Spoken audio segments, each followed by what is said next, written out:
Yo ho ho! Yo. What's going on, guys? This is Grim Reaper bringing you an additional, more than, multiplied, compounded, a composite of, an alloy of greatness. My boys, I'm here with One Punch Man 137 Podcast Resonance. You already know what it is. We got the squad here, a whole coalition of individuals who are more than enough. What's good with y'all boys? Hey, how's it going, man? What is this? I don't like that, Steve-O. No, that's Falcon, Steve-O. Carry on. It is Steve-O the third. I don't know who that is. But yeah, we chilling, man. Good chapter. Yeah, we know you chilling. Yeah, man. I'm six shots down. Damn, bro. That's a revolver, nigga. I can say wait, I can say nigga. Yeah, we got 30 seconds, man. We got 30 seconds, man. Wait, Grimm, is that why you keep doing the really long intros, just so you can get those 30 seconds out of the way? Maybe. And now the natural flow is broken. I've done that though. I've had a video where I wanted to curse really bad, and I had a timer to indicate when I could say it. I was like, after those 30 seconds, it's over for you niggas. Wait, did you say that though, and then that ruined the 30 seconds? No, I just had the timer in the video so everybody could see it, and I was like, as soon as that 30 seconds up, I'm done. I'm done. Oh, Clout says beep. What's going on, Steve-O? Sundown? Not much. I've just been chilling, man. You know what I'm saying? I read the chapter this time. You know, I know read the chapter come out since then, right? Yeah. I'm not gonna lie. I looked at the chapter and I was like, "Oh I shit!" don't know I what that read meant, it Grimm. 10 minutes before this podcast. Yeah, I Yeah, haven't same. reread it. These niggas, bro. I thought I was tripping. I thought I wouldn't caught up. Yeah, but I think like Steve-O, I think we both read it about a week ago, maybe. Meow. Yes, sir. Yeah. What was the meow? Where'd that come from? It's a trend on Twitter right now. You know, I like to keep up with the trends. I'm trendy. All right, so so as you guys already know, we came out here with chapter 137 as a much appreciated Christmas Eve gift from Morata. So how did you guys feel about the chapter? What was what were your overall thoughts? It made my dick a little hard. What specifically? All right. The naked niggas in the beginning? What specifically made your dick hard, Steve-O? Seeing Tatsumaki, y'all, you know. Fucked up? Yeah, how she was, you know.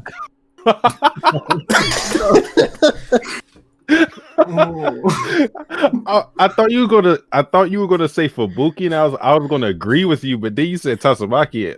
And I love Tatsumaki, but I didn't What get part the of the look. chapter? Yes, well, I was gonna ask the same thing. One Is was it from 8 present years. or flashback top? Oh my god, I forgot. Oh god. Not Because the then there's some flashback. dark- I ain't trying to get incriminated.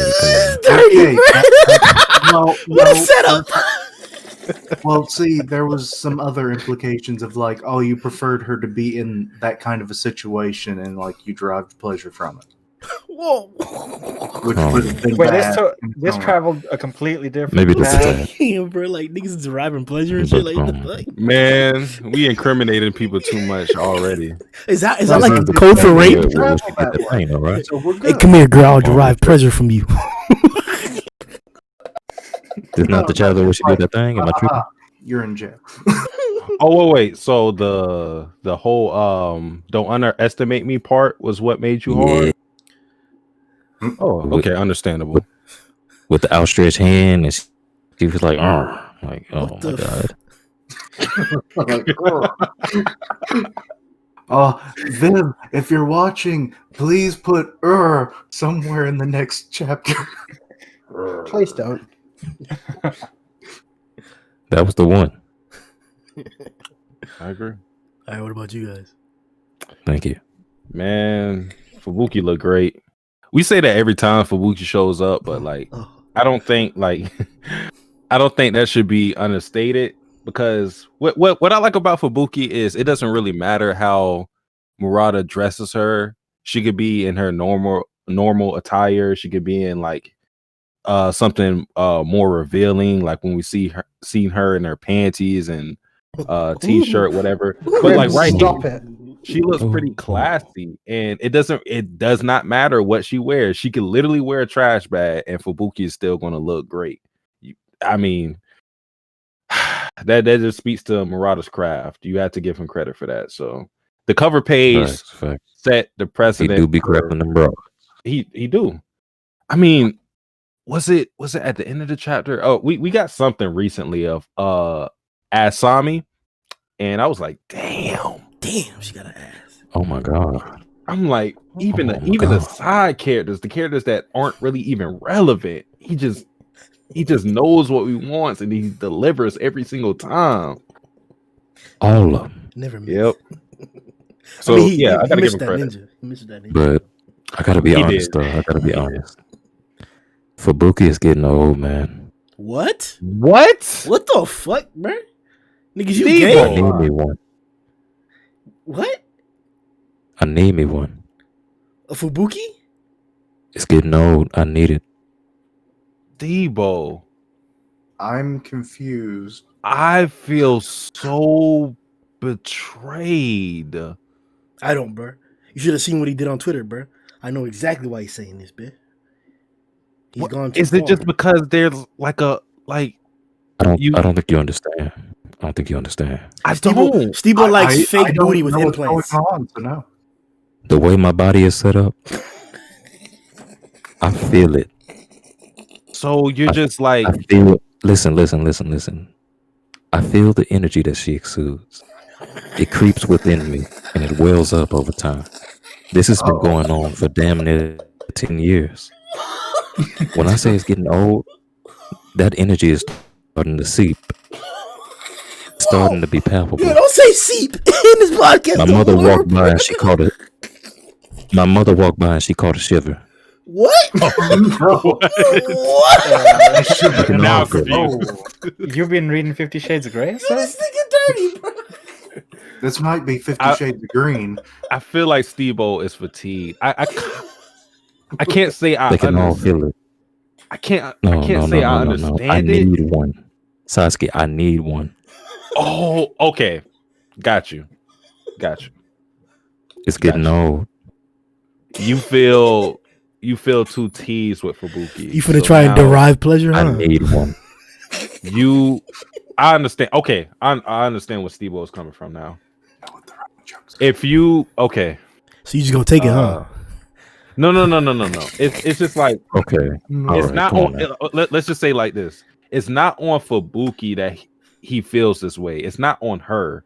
It's something within himself. Like once you've been exposed to this constant level of greatness consistently, you seek out more and more and more. It's literally like doing crack or some shit.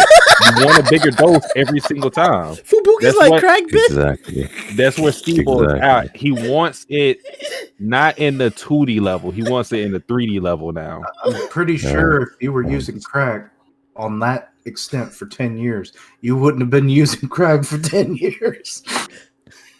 You'd be dead. Here's the thing. Her crack has kept me intact. Yes.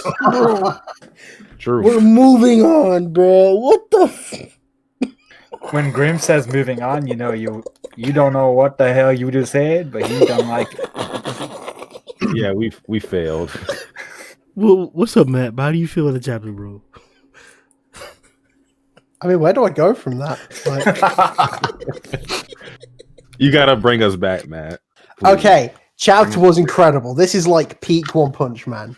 Start off, you get like the resolution for the bang stuff, you know, that's fine, that's done. It was only a small point, but we're there. We also get the whole, everything that goes on with Tatsumaki. Great. Blast was the last person expected to show up again, and he shows up again, and now I want to know everything about him. We get the amazing chase scene throughout all of the city. It's awesome. And once again, Genos is here being best boy, constantly supporting everyone. My boy. Yeah, he's a great boy. Shows up. He's sick.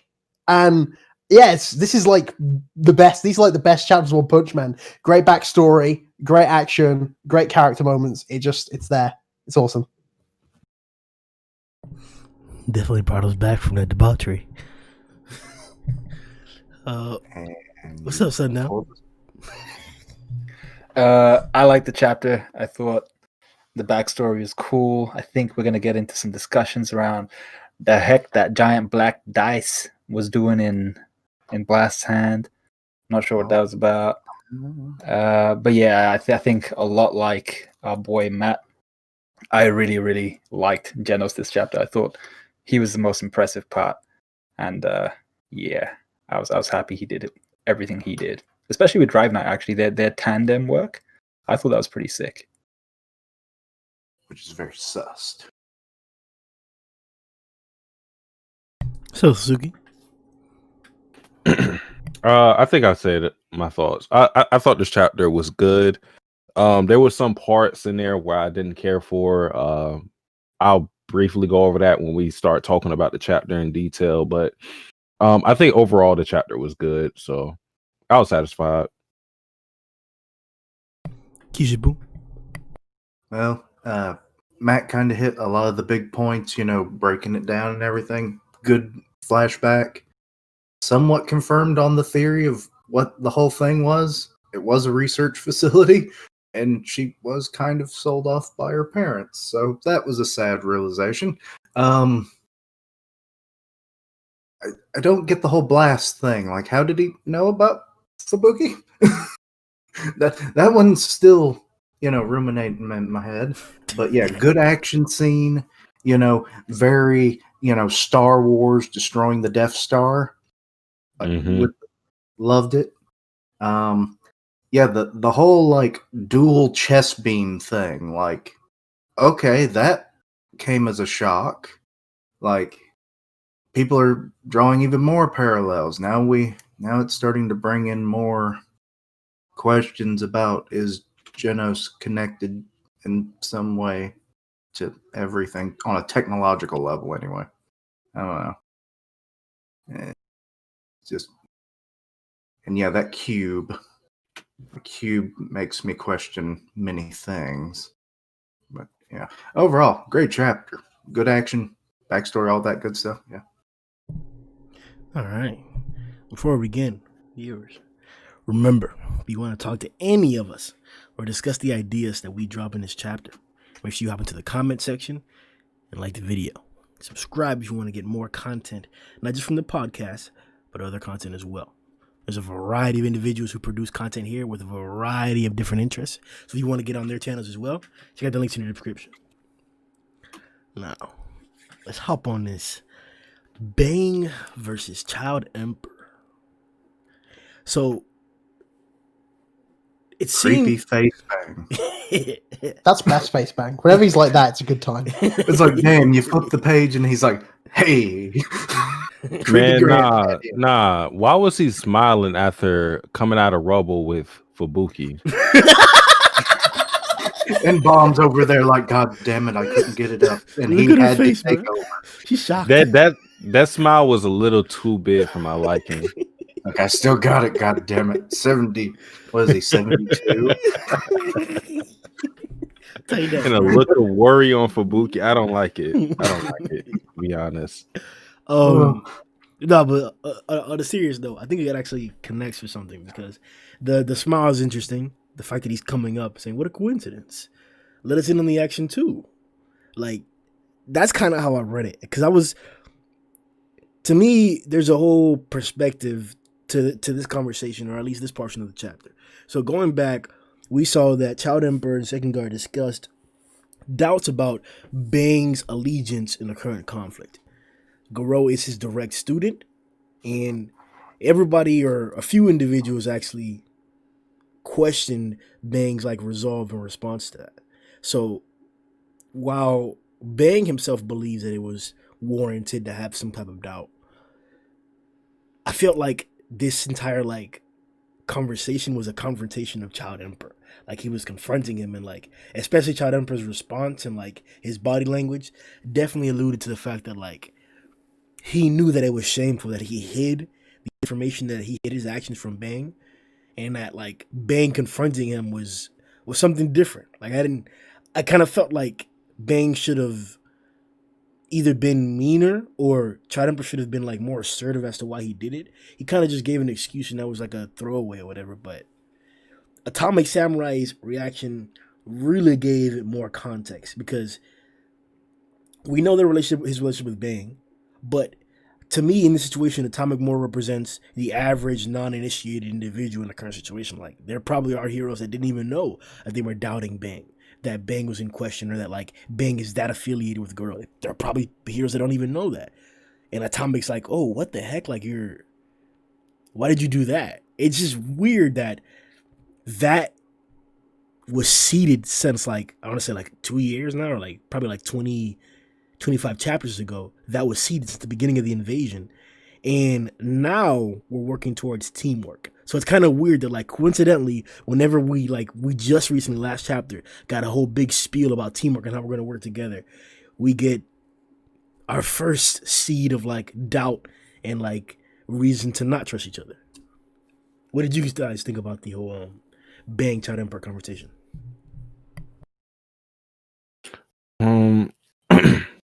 See, I don't think it was really an excuse for Bane to say what he said in his chapter.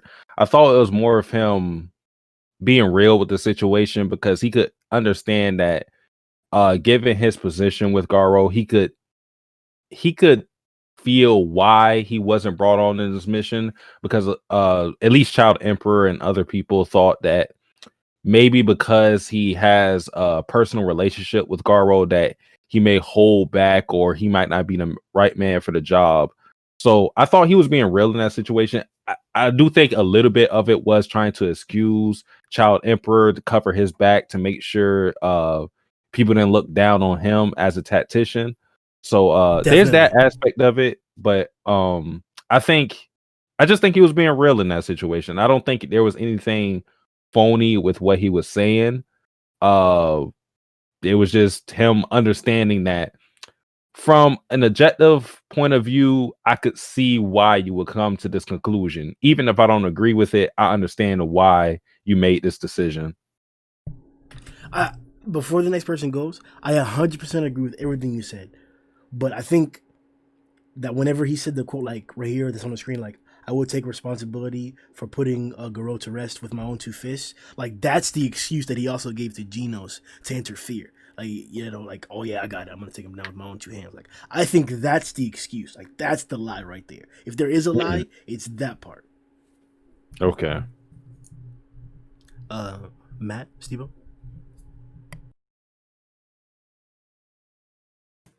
Yeah, I mean, I agree with what Satsuki said. I mean, like, I appreciate at the very least he gave him the excuse of like, you know, you looked out for me more than anything. Where he's like, I'd rather be here as a teacher than a hero. He's saying, and it's something, of course, he'd want to do. He's like, I'm choosing to be here rather than me having to be here because you're forcing me to. Like, that's made me feel better. And even like you can see Bomb's face in the background. He's like, you've made the right decision there. Yeah, I mean, in fairness to Child Emperor, you know, the Hero Association forced a lot on him. Like, they kind of just like, well, where's the information? Where's the data? No one was really helping him at the time. So this was his conclusion and no one else really came to it. Like, no one else really came to him. So I'm glad Bang stuck up for him, at least, when obviously Atomic went to question why he didn't.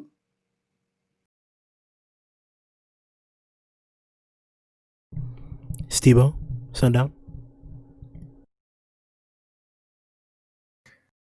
I'll go.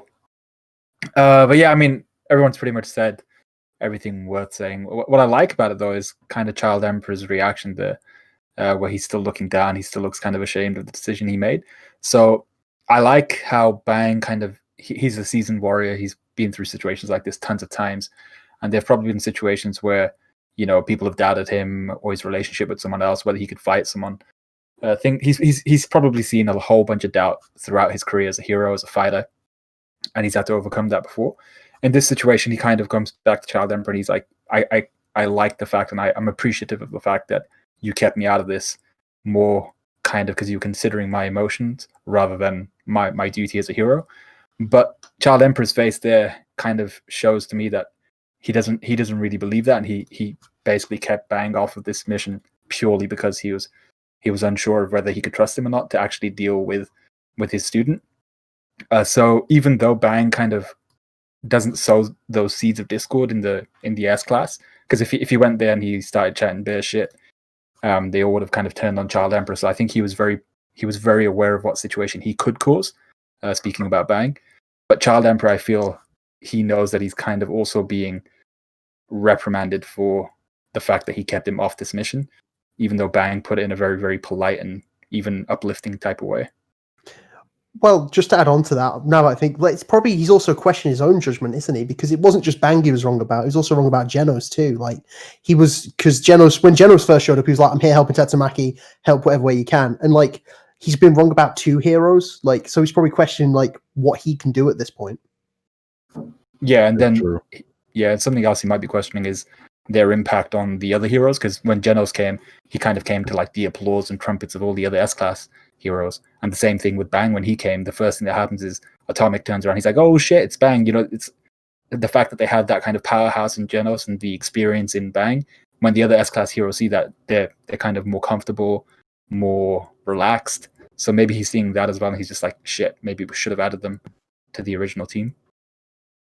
I think it's really just like shame of how he went about like doing that. Like, if it's just like you said, like Bang has so much like prestige and he's well known, renowned with all the heroes. Not even just the heroes, everybody in general. Like he's really a respectable individual, and to have to like treat a respectable individual underhandedly because you doubt them or you think that they're gonna like do something that's like not accustomed to, or not up to par to what they usually do. Like that's like, to me, that's the underhanded part. That's the part that's like that you should actually be ashamed about. Not the fact that like you questioned if Bang was going to be loyal or not, because he hasn't shown evidence of not being. Well, he has, but Child Emperor hasn't seen that.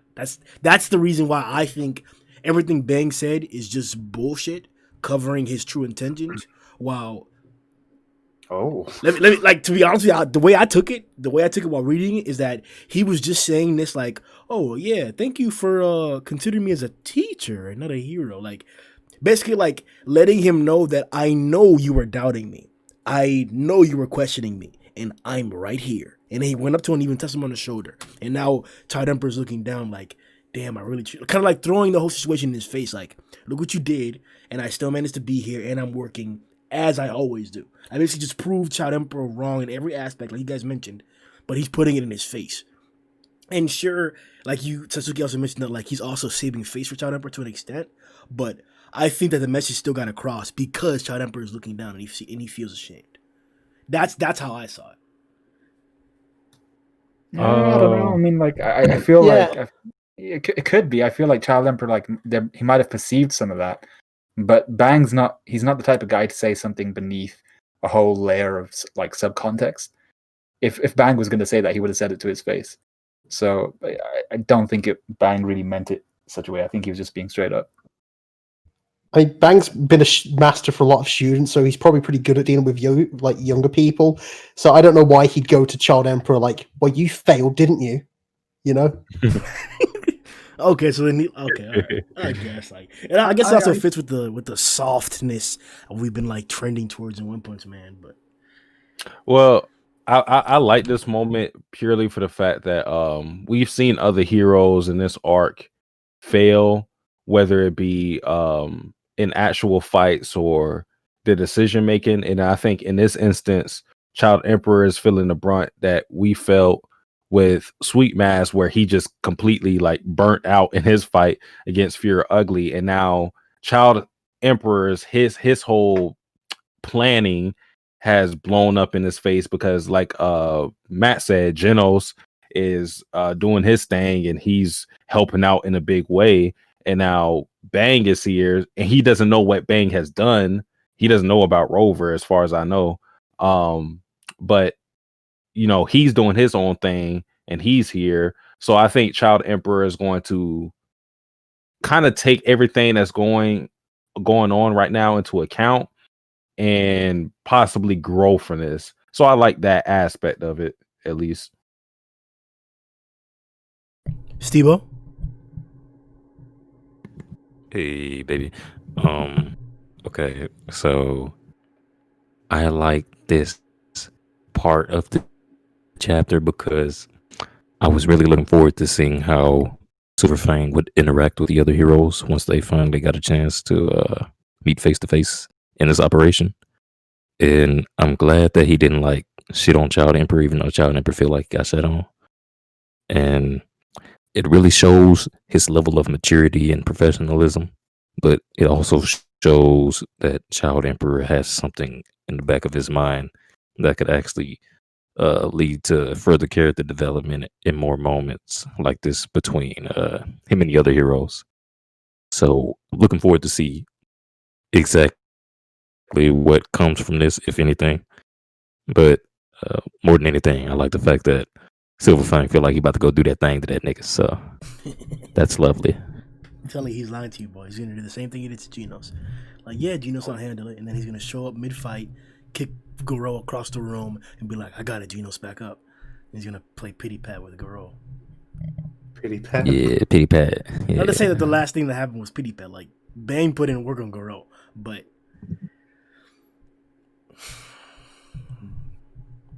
I just don't see this as a serious claim, especially the fact that he will get the close up of his face. No need to worry. I will take the responsibility of putting Garou to rest with my own 2 fists.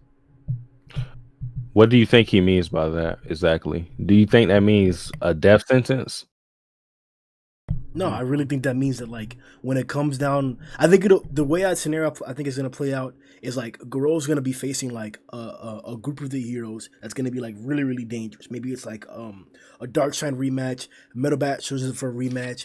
Garou Genos happens to come into the situation with it for a rematch too, and let's say Atomic too, right? Let's say all 4 of them actually line up with Bang and Child Emperor similar facility, right? Let's say that there's another threat that they're fighting or another cadre, and they just happen to have those 4 heroes fight Garou. I think that if that situation happened, Bang would try to interfere and tell them that I got it. I'll beat him on my own. And that's the inherent excuse as to which he'll allow Garou to live. Because I'm positive he has no intention of killing Garou. He's gonna beat him senseless until he comes back to his senses. But okay, yeah. See, what I was trying to ask you wasn't what he felt, but what he was trying to convey to Child Emperor. So you're saying that he was trying to say to Child Emperor at the very least, I will kill Garou when the time demands it. When he's in my face, I'm going to kill this nigga. yes, that's what he was trying to tell Child Emperor. But the fact, just the way he said this, it reminded me exactly of his interaction with Genos. Literally, he literally jumped in front of Genos, and I knew exactly what was going on. They alluded to it. Murata did a good job of telling us what was going to happen with Vang through Child Emperor and Tekkengar, and that was actually true. So that's why Child Emperor's assertions or what his doubts were confirmed. He really didn't fail. Sasuke mentioned that this gives Child Emperor a really good chance to grow because all the other heroes have faced turmoil and have lost. So this is his form of turmoil, and I agree with that because it's effectively it's the same exact message. He is feeling hurt and he is going to overcome this because of the scenario, but he just doesn't know that he was right. I think Bang's going to do it again. I definitely could see it happening again because I don't know. I don't feel like Bang has it in him to go for the kill on a student like this who obviously means something to him. I don't think he can ignore that. See, that's where I think it might actually differ. We talked about this way earlier in the arc of what would happen when the two met each other again, and it was likely Bang would let his student go or at least not kill him. But then again, that was when he wasn't a freaking monster at that point. So Bang may not even recognize his student anymore and realize it's there is no way to save you. I shouldn't show mercy. And then that we might find out that Garou is more of a match for him than he can even, equalize and actually even try to kill him. Do we think that he has the capabilities to kill him at this point? Ooh, What do you mean, the mindset or the like power. actual? The actual ability. I'm not so sure. I don't know. It's shown that he's on the same level now. Obviously, from when his fight was Darkshine, like he's around the same level as Bang, at least in skill of Waterflow and Crushing Fist. Plus, I don't know. I think he's got the youth and durability on Bang. Like we haven't seen Bang properly in a decent 1-on-1 since Garou, and even then that was too one-sided. Mm-hmm. That's the thing. I'm gonna say no, just because the growth that Garou has gone over since is insane. It will just depend. Probably at least not in a 1-on-1. He might hold him off for a bit, but Bang's gonna need backup. I think if he's gonna take on Garou, especially now he's monsterizing. I think it is fair to say he'll eventually need backup, but I think Bang has enough to do it. Because if we recall, whenever Darkshine detailed us about his interaction with Bang himself, he didn't really have too much success. He said that Bang didn't manage to hurt him, but the interaction was instigated and started by Darkshine himself. And Bang said that he didn't want to be involved with it. So I actually have a little bit more faith, especially with like what we saw in the first interaction between Bang and Garou. I think that Bang will have the upper hand the majority of the fight, but inherently Garou's indomitable spirit will overcome. He'll get stronger mid-fight, and that'll be like probably Garou's most important moment the entire series, when he actually overcomes his teacher. Because up until this point, we probably have no reason to believe or say that Garou is stronger than Bang. I don't even think you guys would say whenever he fought Orochi and Rover and Garou. I don't think you guys think that Garou was stronger than Bang, do you? There's definitely there's definitely doubt. I feel like I don't want to speak for everyone, but I feel like it's doubt in everyone's mind, just because until we actually see it, we don't know how it's going to play out. But like Matt said, considering the last fight we got between Bang and Garou, it was definitely one-sided. He was just beating his ass for an entire fight. So he's definitely grown a lot over the course of time after that fight. But I don't think definitively, I don't think for sure we can say Garou is over Bang in totality. Like if they both have killing intent, that Garou is over Bang. I don't think we can say that for sure. Keishan, Stebo? I basically said my piece. Like I think he would try to kill him, given that he's a monster by the point of their meeting. But I'm just doubtful that he has the strength to actually do the deed. Not so much a mental strength, but being able to physically take down his student. Sundown, Stebo? Yeah, I mean, I still get the vibe that this is going to be, or could play out to be, a kind of Obi-Wan Anakin situation where he doesn't have the emotional strength to take out what's his face, Garou. And it really depends on, like, are we going to get flashbacks where like he's training him as a kid as he's beating his ass, and then he chickens out of doing it. But then there's also the thing of we just don't know how strong Garou's gotten in comparison. I mean, yeah, the first time around he's getting his ass beat, and we got details of how Bang was bodying Darkshine. I think it was like pure technique. He was just throwing him over his shoulder and things like that. But then we also have to remember that instead of relying on pure technique, Garou decided to go head-to-head against someone like Darkshine and even equal his strongest punch or something, and they completely neutralized each other. And that's a feat in and of itself. If Darkshine was able to be bodied by Bang by pure technique, Garou was climbing the ladder in terms of strength and almost got to a point where he was basically beating Darkshine just through sheer will and through sheer strength as well, which is scary for Bang. If he got hit by that, could he tank it? I don't know. Stebo.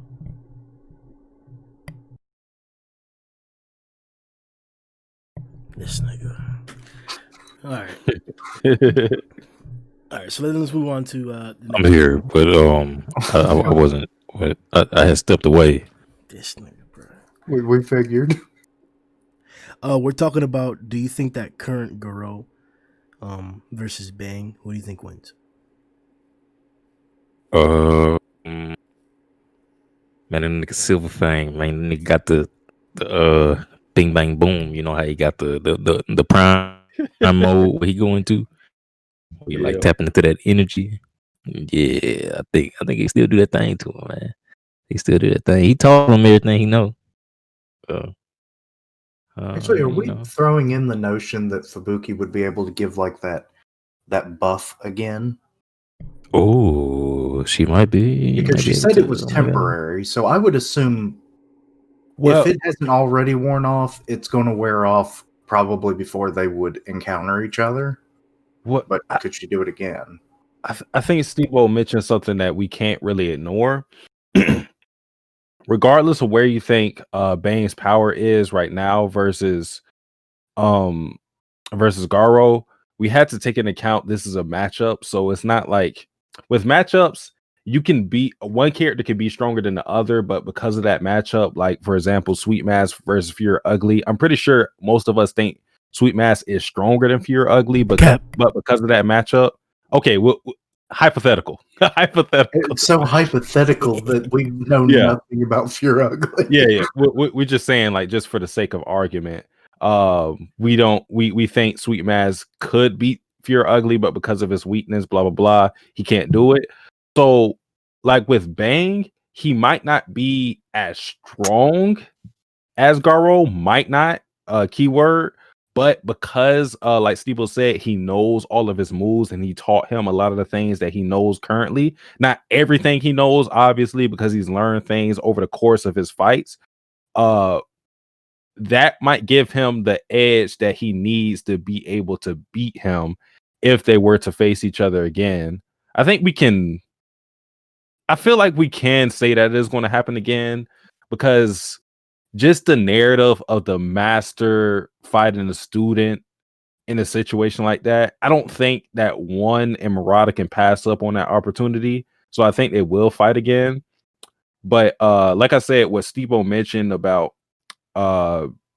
Bang knowing exactly what Garou is like used to and accustomed to being his student, I think that could give him the edge that even if he isn't stronger than Garou, because he knows Garou's tendencies and whatnot, that can give him an edge that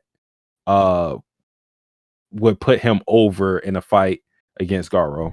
Doesn't Garou have that same exact advantage though? True, but not okay. The thing is, when because like when we're talking about master the student, I feel like masters would be in a position to know everything there is about a student versus a student knowing everything there is with their master, because a master doesn't necessarily have to go all out against their student, so they could have a bag of tricks that they aren't privy to. So in that situation, what is it? It's like, I taught you everything you know, but not everything I know. where did that come from, Keishan? I have no fucking clue, but I love it. I've heard that, but I don't know where it came from. I think it's been reused too much to like have. Yeah. It doesn't have It's an one of those origin. tropes Yeah, that's I've heard that older multiple than anime. time. Yeah, like I Yeah, definitely but get that yeah, concept. what Keisha said. All right, yeah, I definitely see that too. That like the master would have much more opportunity to like see all the flaws and all the like specialities or like I guess tendencies of your style while he's teaching you compared to you knowing all of his. That makes sense. So one of the bigger parts, and I don't know if what people want to consider this a stock drop or a stock jump. It's hard to really take it into account. Fubuki informs the rest of the heroes that her sister is reaching her limit, and this is news to all the heroes, just like it's news to us. We didn't know or think there was a limit to Tatsumaki's power, but it seems to be the case. So now she's at the top of the tower, the top of the Monster Association base, bleeding out, unconscious. Also, is it my imagination? Has that tower been twisted even more? Yeah, she was twisting it. Okay, I didn't know if she was twisting her like during the fight or whatever. That because I was like, it looks more narrow than it used to. But maybe it was the city twisting that did it. With this being the case, and she's unconscious on top of the tower. What are your opinions? Does this change like your perspective of Tatsumaki? Like, is this expected? Like, is this okay? Like, Tairochi's still alive and flying. Like, what came to your mind when you heard that Tatsumaki is already losing consciousness? It absolutely changed my perspective on Tatsumaki because I was in the camp that Tatsumaki was like obviously stronger than Sayorochi even. Like with Cycles herself, no Orochi, like I thought that difference between the two was clear. But she's had things to when she took I call it the chug jug from Fortnite, when she took that shit, and when she took when she actually fused with Orochi. She's had like power boosts within the fight that changed the narrative of like her strength when you're talking about her. But I didn't think that Tatsumaki could go unconscious within the fight.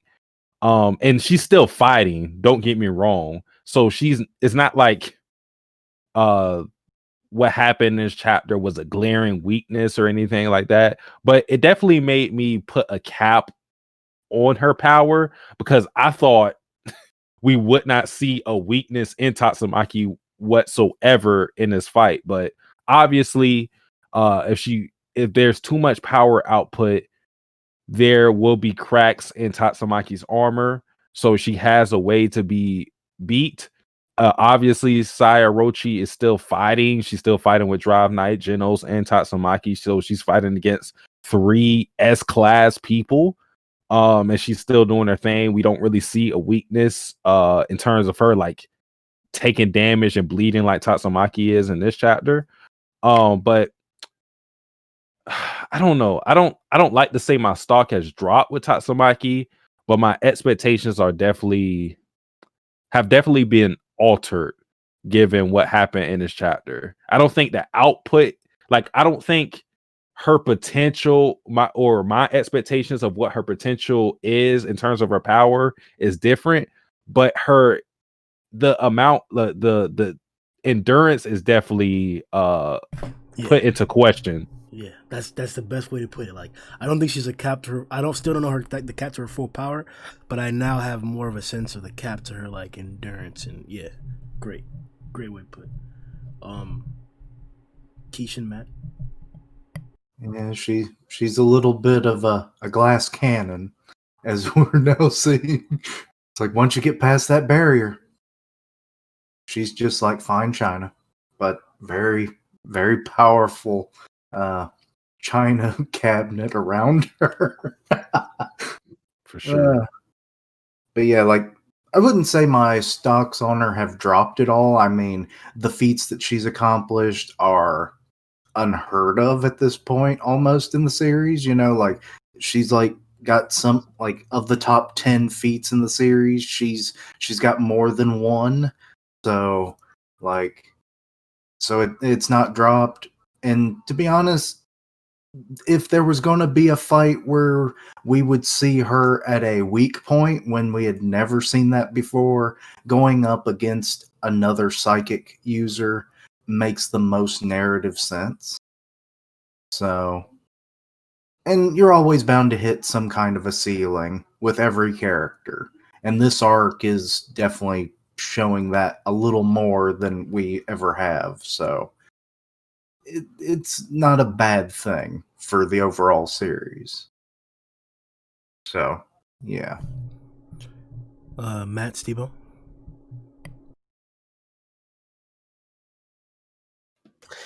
Yeah, my stock hasn't dropped for Tatsumaki, to be honest. I mean, like we say, she's reached a ceiling, and it's okay to know her limits. This, but if you think of everything she's been through, like I'm fine if this is her limit. Like we saw a couple chapters ago after she twisted the town up, like you know she was vomiting a bucket full of blood. And she even like unconscious, she's keeping the barrier up, you know? And obviously later on when she's like, don't underestimate me, she might be running low, but she's still doing what she can to help out. Like just even by like throwing rocks in front of Sairochi. And yeah, I didn't think about that, to be honest with what Satsuki said. Sairochi's now avoiding 3 S-class heroes all coming after her, which is fair play to her. But I can't say my stocks dropped now after everything she's done.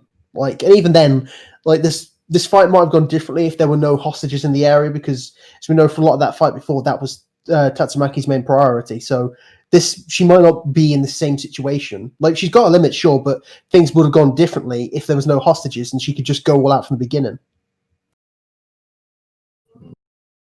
Z City would have been gone. Yeah, definitely. Sundown. Yeah, I think I'm not particularly surprised my stock in Tatsumaki hasn't dropped really at all, because I've been of the mindset that she was approaching her limit for quite a while now.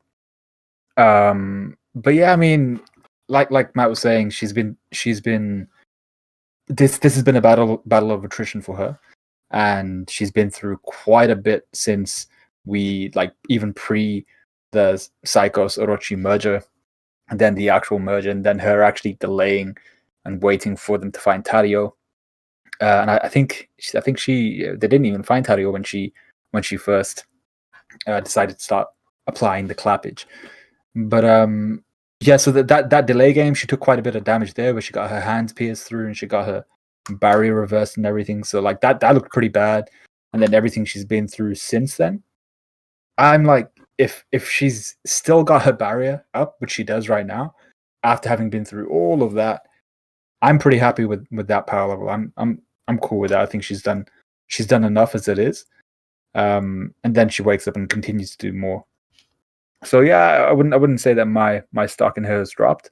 It's kind of like, you know, 1 rep max. She's just discovered that this is probably the rep that she can do before she collapses, and she doesn't even really collapse. She takes a small nap, has a little bit of a dream, comes back a little bit more revitalized. Yeah, you know, sometimes it happens. You take a small nap as you go towards the canvas. Your head hits the canvas and you wake back up and you're like, oh, okay, yeah, I'm cool. In the pool of your own blood. Power nap. Yeah, exactly. It's that 10-second power nap when you get chinned. You just drop, get back up. You're like, oh, okay, we're good, and we're back to business. So that's what I feel it was with Tatsumaki, and then the fact that she comes back, and the point about Sairochi against 3 S-class heroes, that also goes and works in the reverse. That Tatsumaki was basically 1v1ing that all this time, and even delaying that amount of power before she actually decided to once again apply that clappage. So yeah, I think I'm cool with Tatsumaki the way she is. Steve?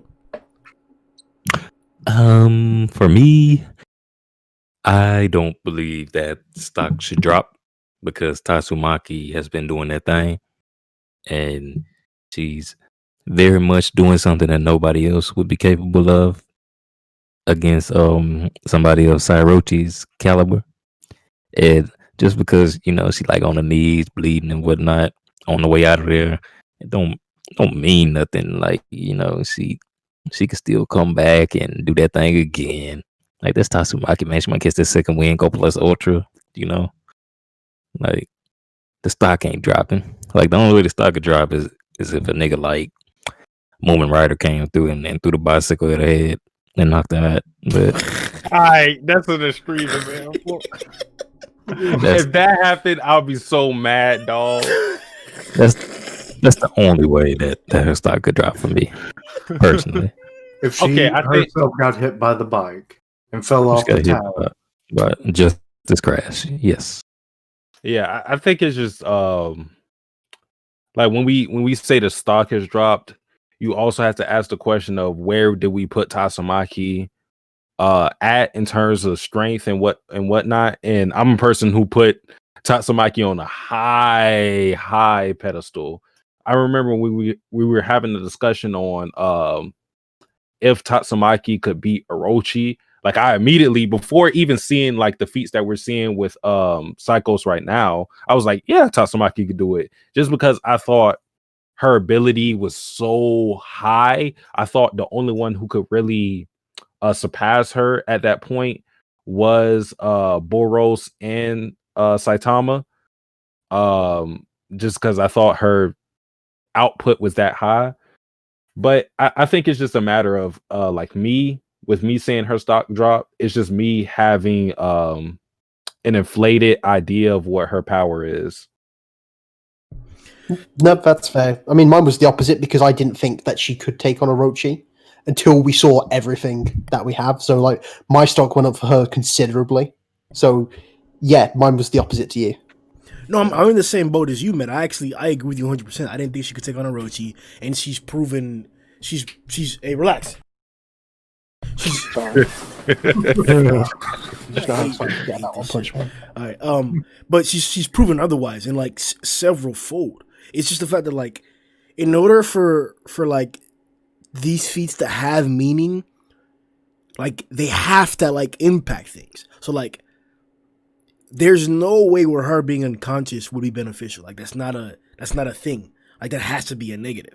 So for us to actually like for the positives to have that much more weight, the negatives have to have the same amount of weight too. And I'm not saying that we should add weight to it. I'm just asking you guys, where do you guys really like measure this at? Like, because I agree with like Matt put it like really well, and I actually agree with him a lot more than anybody else. Like Tatsumaki not only lifted the entire sea coast, but she then lifted a base out of the ground, twisted it up, man. Like she's been doing incredible feats. This is like arguably the most impactful or most like at least destructive fight we've seen outside of the Saitama occasions. So it's when I say stock drop, we have to realize that it's jumped 150% and it dropped 1% to 149 or something like that. That's what I'm talking about, and that's what I'm referring to. I'm not forgetting all the rest of the context that's happened or the character in general. It's just a measure of like every event has to have some kind of impact, or else like it doesn't mean anything, or else there wouldn't be a reason to put it in the manga. And we know how like stringent and tight these guys are with like wasting pages or wasting content. Like things matter, and I think the fact that we're seeing her like unconscious, that like especially the fact I didn't get to mention this, but I guess I should ask you about this too, because this is connecting Fubuki and Tatsumaki's future. This has been happening like every once in a while. They'll add like a subtle comment, and it'll allude to their past, not their future. Like Fubuki said, "I'm certain my sister is already losing consciousness." Like, how? Why? Like, I think we talked about it before. I don't know if we agreed upon it, but there probably hasn't been an occasion where something like this has happened. Like, it's either Boros or it's not it. Because the association told us that, like, they hadn't really been declaring dragon level threats until as of recent. Not even, I don't think it was, like, on-screen recent, but, like, close to on-screen recent. And they've been becoming more active as of the on-screen panels in canon. So, like, it's not like back in the day, Tatsumaki fought a god threat and then she got pushed this far. Like, yeah, like, this is technically the hardest fight she's ever had. So why does Fubuki know that she's gonna lose consciousness around this point? Like, is she expecting this? Like, has this happened before? Has a threat that's less significant caused Tatsumaki to lose consciousness? And what does that mean? Does it mean that like when she activates her power for a certain amount of time, she's gonna be knocked out regardless of like the stringent or the stress amount? Like, I think little shit like that is what really not only like alludes to more information, but that changes the dynamic of the scenario. Like, Fubuki's literally saying that she's lost consciousness before. Like, she expected her to be like this. She's been stressing herself too much. So what does that mean about Tatu? I mean, my analogy would be, like how when you connect to your headphones with your phone via Bluetooth, and you can see your headphones charge. That's all I think this is. So Fubuki, through her psychic abilities, knows what charge level Tatsumaki's at, and she knows that she's reaching like that 5%. Okay, we're gonna go into shutdown mode. That's all I think it is, really. There might have been previous occasions where maybe she felt something similar, but it could very easily just be this is the first time it's happened. But Fubuki can feel that she's approaching that kind of 0% mark. I'm definitely thinking it's happened before, because I mean, we'll get more into it probably when we get to the flashback portion, but presumably after she was, rescued, released by Blast and everything, she, reconnected with Fubuki, and they probably grew up with each other. That's where all the protective nature and all that stuff comes from. Well, as they've lived their lives and, learned to use their powers and gotten stronger and everything, especially for Tatsumaki, it's that she's probably hit these plateaus where she's, just like, okay, I've reached the point that I can't do anymore at the moment. And then like she blacks out because she's just exerted herself so much at that one point. It's just like, well, here I'm tapping out for a moment. And Fubuki, training alongside her most likely, saw this happen more than once. Now, be it maybe she wasn't expecting it to happen, given that, how powerful she is at this point, but I'd say it's definitely happened before. And, maybe they weren't like always like right beside each other when they were training because, the whole phone analogy and the psychic like connection and being able to just sense the other's power, because she's been doing that almost this whole arc. It's like, oh, it's like, okay, well, I can sense your power. Is that my sister? And all that kind of stuff. And it's like, so yeah, she's done this before is my big takeaway. So from what you guys have said, it seems like Sundown believes that because Fubuki has psychic powers, or because like they're related or whatnot, that they that Fubuki has a clear idea of how much power Tatsumaki has left in her tank, and with Kishin, it's like Fubuki would have a vague idea based on something that happened in the past. I think I'm leaning more towards what Kishin is saying, because I believe that while maybe nothing has happened to this extreme, obviously, maybe Fubuki has seen Tatsumaki put out a certain level of power and she's burnt out. So she is kind of like extrapolating what she can do in this situation. So I believe that she has a vague idea based on what has happened in the past.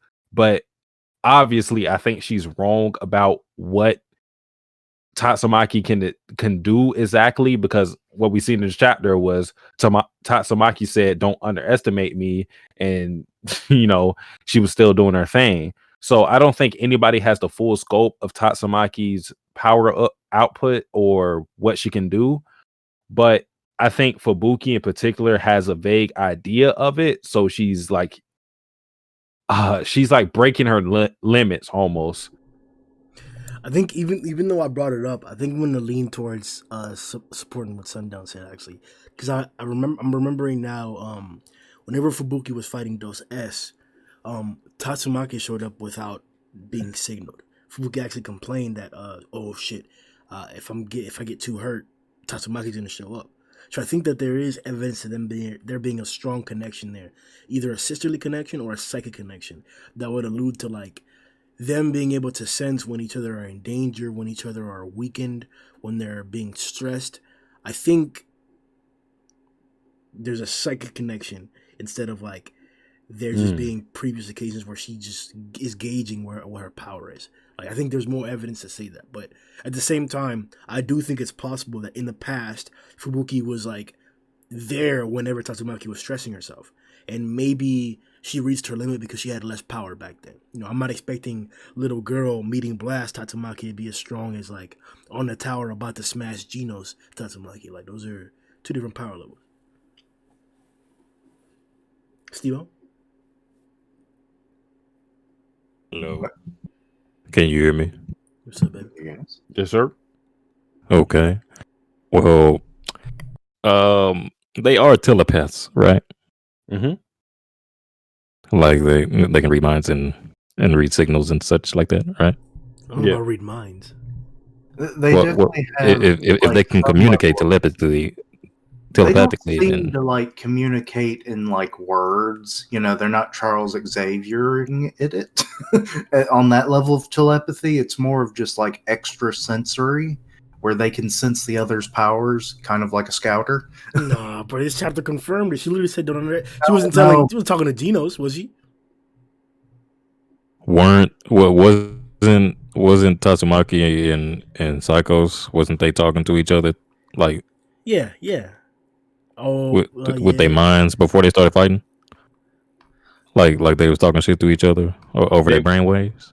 I don't think maybe they can't explicitly talk to each other through words, but I definitely think they get a sense of the feeling of the other. Okay, so no, it's even right with there. that No, it's right there on the screen. It's big sis. Can you hear me? We're coming to save you now. Hang in there. She's got her eyes closed. Okay. Yeah. They can okay. Well, that confirms it. They can at the very least read each other's minds and brainwaves and signals and such. Mm-hmm. So if they can do that, is it a stretch to say that Fubuki could simply just feel that she was about to pass out? Like it's not a stretch. It doesn't necessarily have to be like she's been in this situation before. She could just feel that she's about to pass out. Yeah, I think that's. It's not a stretch. Yeah. I agree with that. Yeah, 100%. Still though, bro, like. Well, that's the way I viewed it. Yeah. All right. So let's keep it pushing then. We did take that little shock there from seeing her state. But let's talk about Drive Night for a little bit. It kind of slipped through like the conversations, even in the Discord for quite a while, and I noticed it. I don't want to hype him up too much because there's a lot of Drive Night that goes on, you know. But oh, they gogging that. Sorry, what was that, Grip? I like how you got the onomatopoeia mapped out for everybody. But even we saw an example of like Drive Night taking on an attack from Sairochi directly. So like, before I ask what your overall thoughts are on like Drive Night, does this sequence here, does that verify that current Sairochi is not above Dragon right now? No. Whoa. You know why I wanna the reason why I wanna like I kind of want to downplay Drive Night to some degree is I want to harken back to a point where in One Punch Man where we had G4, was it G4 versus King, you know, like given what King's abilities, what we could speculate his abilities were, G4 should not have been in a position as a fucking demon to think that he was going to beat King. Like given what we knew about King, like his feats and everything, there's no way that this motherfucker should have thought I'm a really tangle with King. I think what the issue is the fact that these are robots that we're dealing with. So they have no human emotion to feel fear. They could go into fights and very well think, even if I fucking lose, at least I'm getting information to improve the generation and things of that nature. So like I think it's misplaced to give credit to scenes where we have like fucking Drive Night, for example, going into fights fearless, because again, he has nothing really to fear, because I don't know exactly how it works, but he can go into a fight and get his ass whooped and come back stronger the next time because he's a robot. He's not a human. He's not going to die just because he loses a fight or whatnot. So this is how I view it. Super fighting robot. Drive Night. Are you saying, like, because from your statement it makes it sound like they're almost like disregarding their own like well-being, like they're willing to like destroy themselves for no. I don't think I get that feeling from Drive Night. Like I feel like Drive Night would leave a situation where he thinks he would die or be destroyed. Okay, yeah, I guess that's where we differ at. I feel like even in a situation where Drive Night feel like he would get beat, he would still try to go into it thinking like, okay, at the very least, I can get something from this. Well, I agree with Grimm on that one because we had the moment, of course, where G4, G5 showed up to fight.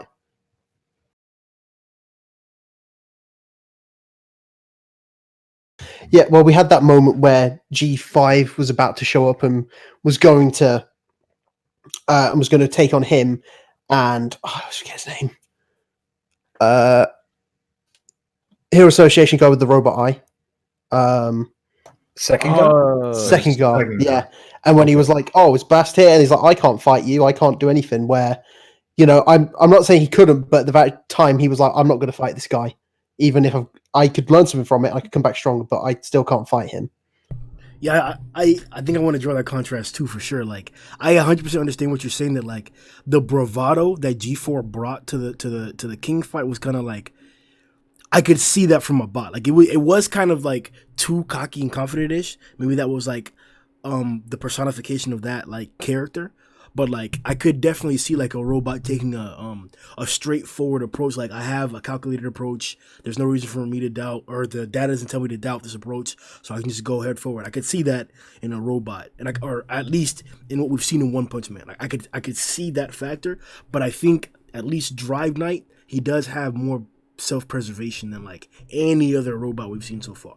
Like, he's shown that to me at least. So like, Yeah, I Okay. mean, Yeah, a good that's example would be right before this fight, actually, where he's walking away with Nian, who's just been deep fried, and he was running low on like electricity or something. He's running low on charge, and the only way he actually came back was by juicing that whole city's worth of electricity before coming back to this fight, right? Yeah. true. Genos would have just been like, "Fuck it, I don't got an arm or leg. I'll hop there." Yeah, and he I had will crawl with one finger if I have to. Yeah, I mean, but Genos is that robot he is the one who's constantly just going in, no matter what he can do, just because he knows he'll come back stronger next time. If they can find what's left of him to build around. But I don't want to, like, before I give you guys your chances to like evaluate whether Sairochi's an above dragon still or not, like, I don't want to lose the opportunity to downplay Drive Knight. Like, I agree that like this attack was nothing. That's what I'm trying to say. That like the fact that Drive Knight is the one that tanked not one missile but three of these missiles, and then one slipped through. Like, he even let that one slip through coincidentally. Like, it didn't like tear him apart, or the explosion wasn't even that big, and the smoke cloud wasn't that crazy. That's why, to me, whenever the veins were severed connecting Sairochi to the rest of the tower and all the rest of the city, once that was like separated, then we definitely saw a weaker, maybe a dragon form Sairochi. Like, when she's not attached, when she turned into a jet, that's when I think she was not a high drag or an above dragon anymore. She's like a regular dragon right now, or a low dragon. However you want to see it. Well, don't we already know she's in a weakened state, actually, because isn't that one thing she's been trying to do, escape, so she can get more blood to juice herself back up? For sure, yeah, that confirms it, yeah, 100%. And she's constantly being, deposed every time. It's like, God damn it, I just want through this barrier. And it's like, fuck you, Drive Knight. Fuck you, kids on the tower. All right, so I attempted to downplay it, but like, what are your overall opinions about Drive Knight? He's really shady. He'd been shady. Well, I mean, taking into context, like the whole jet stuff that he's been doing, like this. I mean, in terms of abilities, he's sick. That jet chase is amazing. Give it to tactical transformations. One of the coolest one of the coolest techniques in One Punch Man, definitely. Mm-hmm. I mean, the whole chase is incredible. I don't really know what to say about it. I mean, even just like the bit where he turns his wings into another laser just to fire it, Oh, that was awesome. I was like, what the hell is this thing? It took me a moment to realize what he did. Oh, this chase is so cool. What I hate is we'll probably never see it get animated, and if we do, it just won't be to this standard. Even Murat is just like, look at that. It's so beautiful. Man. Grimm, can I hear about the hallways, the tunnels? Oh, bro, I don't even want to look. Listen, bro. In my reaction, I didn't even touch on the hallways because I was looking at this, bro. Look at the cliffs. bro. My God, it's so godly. Yeah, the bro. crevasse. That Oh man, even like the blur lines on it, like where he's speeding around, as if like we go around that turn with him, it blurs that part there. Bro, this is like, oh man, I was excited about this. This is true art right here. Like, this made me like really. It almost made me want to read a manga about dogfights in the Air Force. Like, this is really well done. Like, and the fact, like, it really honestly gives you more of a favorable opinion for Drive Night, because whether it was like excessive wank from Zoe, whether it was the community deep throating him, or whether it's the fact that like he just didn't really get a chance to see him put his abilities out there like that. Like, Drive Night isn't unlikable. Like, he's not like a detestable character at all. It's just that like he needs more screen time to like really build that reference. And I think this is like an amazing way to do it. Like, but continue. Where was going?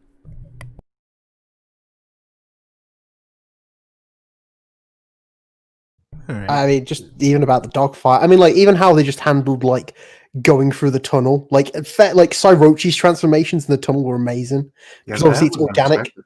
So like so she can do things differently to him. So like when she splits in half around the pillar and turns like that leopard form for a moment. Yeah, it just goes back straight back into the jet. I got so mad. Right, he drifts on the wall. Like I said, he's shady. I will never forget Don't Trust Metal Knight. Why? Because he's a bad guy. That will always be what I remember from Metal Knight, for Drive Night. That's why I will never trust this man if that's his reasoning, you know? But, like, I can't deny how cool he is. Like, I can't deny that drift on the wall, transforms into the bishop form, and then he goes, Brook form, and he transforms straight back. I can't do it. It's awesome. I don't, like, he's stupid, but he's cool. Hell yeah, bruh. Hell yeah, this chapter was crazy, bro. Like, oh my god, like Hot Wheels feel out the ass. Like, it's I mean, I know we already talked about it just because you're on this page now. Just every time you don't think he's going to do something, Geno shows up for the support. I lost it when I saw him running next to the jet. He's like, bitch, forget about me. I thought it was just a clean way to show that panel too, because like you see the panel of the jet just flying by, and like little do we know that Genos is running along right side of it. It was just cool to show like the contrast between those panels. Definitely, yeah. I heard the eastbound lane had a little traffic, so I had to take the west. but I caught up. What I'm liking with Genos as well is this lightning motif. Every time he's coming in for support, he's just got like a whole bunch of lightning dragging behind him. Even with the when he came in with the drill cannon? Yeah. Came in and he was kind of just lightning all the way up the pillar, and then he shoots it out as well. It's just it's so cool. Mm-hmm. So do we think that his moniker is going to change after this arc? Demon or Genos? Yeah, Demon Cyborg. Would that change? I'd like it to, but I don't think it will. I think names are just kind of they're code names for a reason, and I get it. There's definitely a good argument for like Lightning Dragon or Blue Dragon to be his like new name or something. But the way they describe him is because like he's Demon Cyborg because he just keeps going at you with the ferocity of a demon, which is what he's doing here. Mm-hmm. So I guess his name still fits for him. Yeah, Dragon Cyborg just doesn't have that ring to it. Steve-O, what are your overall opinions on Drive Night? I really like Drive Night. You know, I feel like Murata in general does a good job of displaying pretty basic abilities and showing the different variances these abilities can have. Like a good example of that I really enjoyed and I always reference was Atomic Samurai's Focus Slash. Like that was beautiful. And it really shows that even somebody as basic as like a super duper swordsman nigga can have those. Hey, Steve, you've broken the law because What are you talking about? What's this focused atomic slash? Yo, you got me fucked up. Oh, Hell no. Come on. Kick this nigga from the Discord, Come bro. What the on. fuck, bro? When I talk Who about is cheap Grimm? shots, man, Oh, what the hell, bro? Oh, Hey, wow. Keishan, have you found Flashy's blade yet? Oh my Fucking- god. We're not gonna go down this tunnel hole. Fucking I made him a clown, new bro. one. I made him a better one. Go ahead, bro. Go ahead, Steve-O. Damn, bro. It's Well, bullshit. yeah. Even Atomic Samurai, with being a relatively simple guy and having a simple arsenal, even he had some different type of abilities that you wouldn't really expect. And I like the way that it's been showcased. So with Drive Knight being a android cyborg, whatever he is, robot nigga, it's like there's different forms that he can take. And like this chapter showed, I believe, maybe 2 or 3 of them. It showed at least 2, right? Yeah, I think it was 2 or 1. 3, I think, because he went chariot in the tunnel. Well, actually, he did like all 3 forms in the tunnel. So Okay. Well, yeah. Typically with these sorts of characters, you wouldn't see all that because I think a lot of artists are relatively lazy when it comes to displaying these sorts of things, like showcasing characters' different abilities. But the way that Drive Knight has been showcased has been really unique. master And what you say? masterclass with it. Yeah. Masterclass. That's a great way to describe it. But Murata has really showed out with designs, and they really wouldn't even need to be as intricate as they are because they're all so different. But I really enjoy that. So that's basically my opinion of Drive Knight. Like, I like his I like his stuff. He's a good guy. You gay. Except he may be a bad guy. No, Mel Knight's the bad guy, guys. Okay. Hey, not to say he isn't, but I'm just saying. Sasuke. Well, everybody likes the bad guys, though. You know. Well, yeah, when you can actually like the bad guys more than the good guys, it's usually a badge of honor. Yeah, Ferb said it best. A hero is a hero, but everybody loves a good villain. Especially one you can hate. Yo, shout out to Phineas and Ferb. Where did that come from?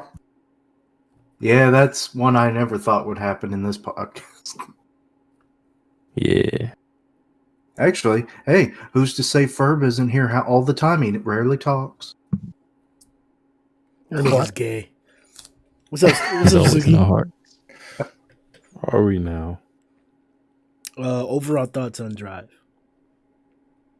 He cool, but he's shady. That's it. That's actually all you gotta say. I love that he's basically Iron Man meets Batman.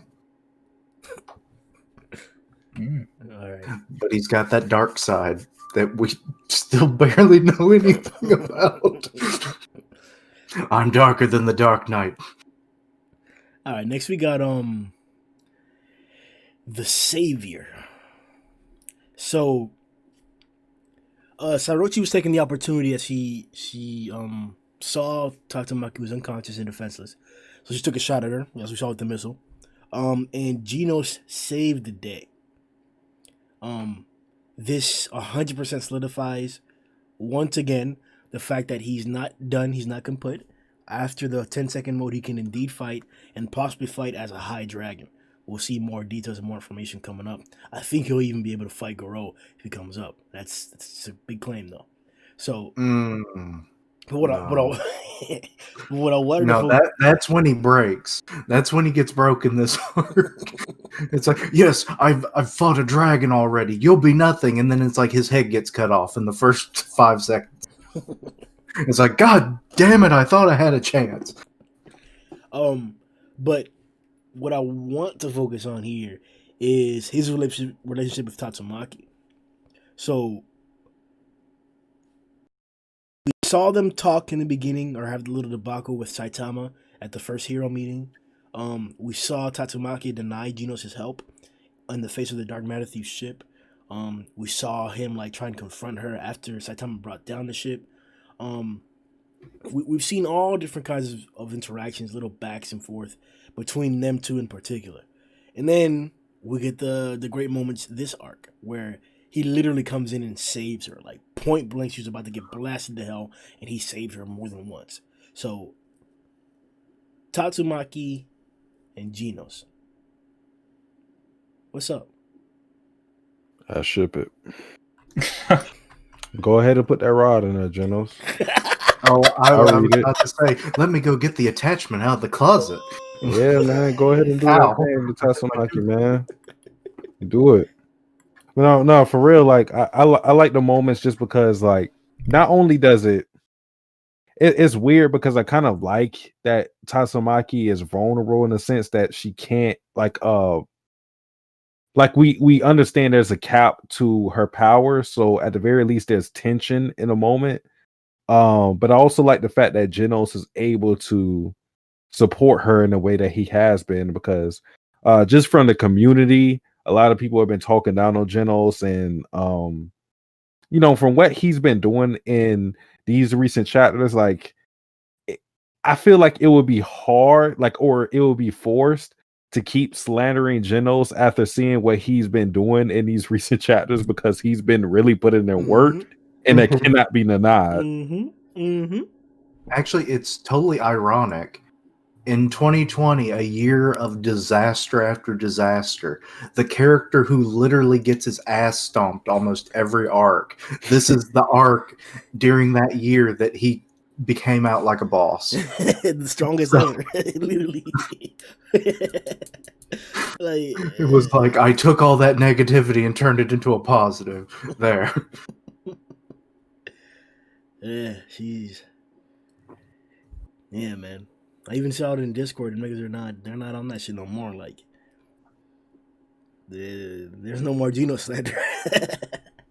I can't. He's been ever since he showed up to fight Garou. I don't get how you can slander him. Oh no, I bring that up every single day, and they just do their best to just talk shit or bullshit him. I say it every single day. Like, EC Genos is a dragon, and the niggas just, no, he wasn't. He was a demon. I'm sorry, what? You're very consistent with that noise. Wait, can you show me how they typed that, or did they send you a voice note? But yeah, now that's all receded. Like, Genos has respect on his name. I'm just upset or anxious to see like the final result of all this. But for now, just enjoy the moments. Like, my boy, big boy, came through. But the thighs right there, like what's up, bro? What do y'all niggas like? What's with the relationship, bro? Like, how you feel, Sundown, Tatsumaki and Genos? Did you say the thighs? Yeah, he's got metal thighs. I never noticed it before. Yeah, I mean he been squatting big time. You can tell. He been doing those calf raises, bro. Look at that. His calves are as big as their body is. Oh God, there is a size difference. Dude built like Saquon Barkley, but no, he's built like a Ford. But nah, I really like this kind of how, even though she hasn't expressly asked to rely on him or for him to come back her up, he has, because I think that's kind of been her problem, even going back into that flashback that she has, where Blast tells her essentially, you can't rely on anyone to come back you up. And I think that's been her major issue throughout the whole thing. And that's kind of what her arc's going to be. Where initially she didn't like Genos. She wasn't sure whether she could rely on someone like that. And she didn't really want to rely on someone like that. But now, even when she's knocked out, he's reliable enough to back her up without her having to ask him. So I really like that dimension. She'd still never ask him, but she knows that he could now. So maybe that's what allows them to work in tandem like they were beforehand. A lot better than they ever would have beforehand. But yeah, I really like the fact that Genos steps up here and basically protects her ass while she's out cold. It's like, I got you, boo. Don't worry. Yeah, I'm not shipping though. I mean, like, I'm not letting it. So you don't think that he's smashing? I mean, it's pretty evident in this picture that yeah, he would probably need help. He'd need to go consult the doctor first before he ever thought of something like that. Come on, Dr. bro. You Kuseno, don't think I have a Kuseno request. can make this nigga a dick?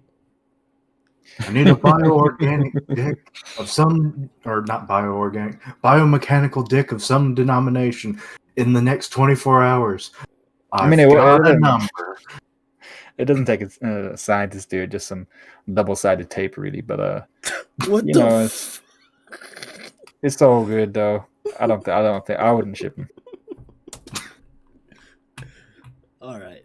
All right. So let's push on to. Oh yeah, Steve. But what do you think about Tatsumaki and Gino's relationship?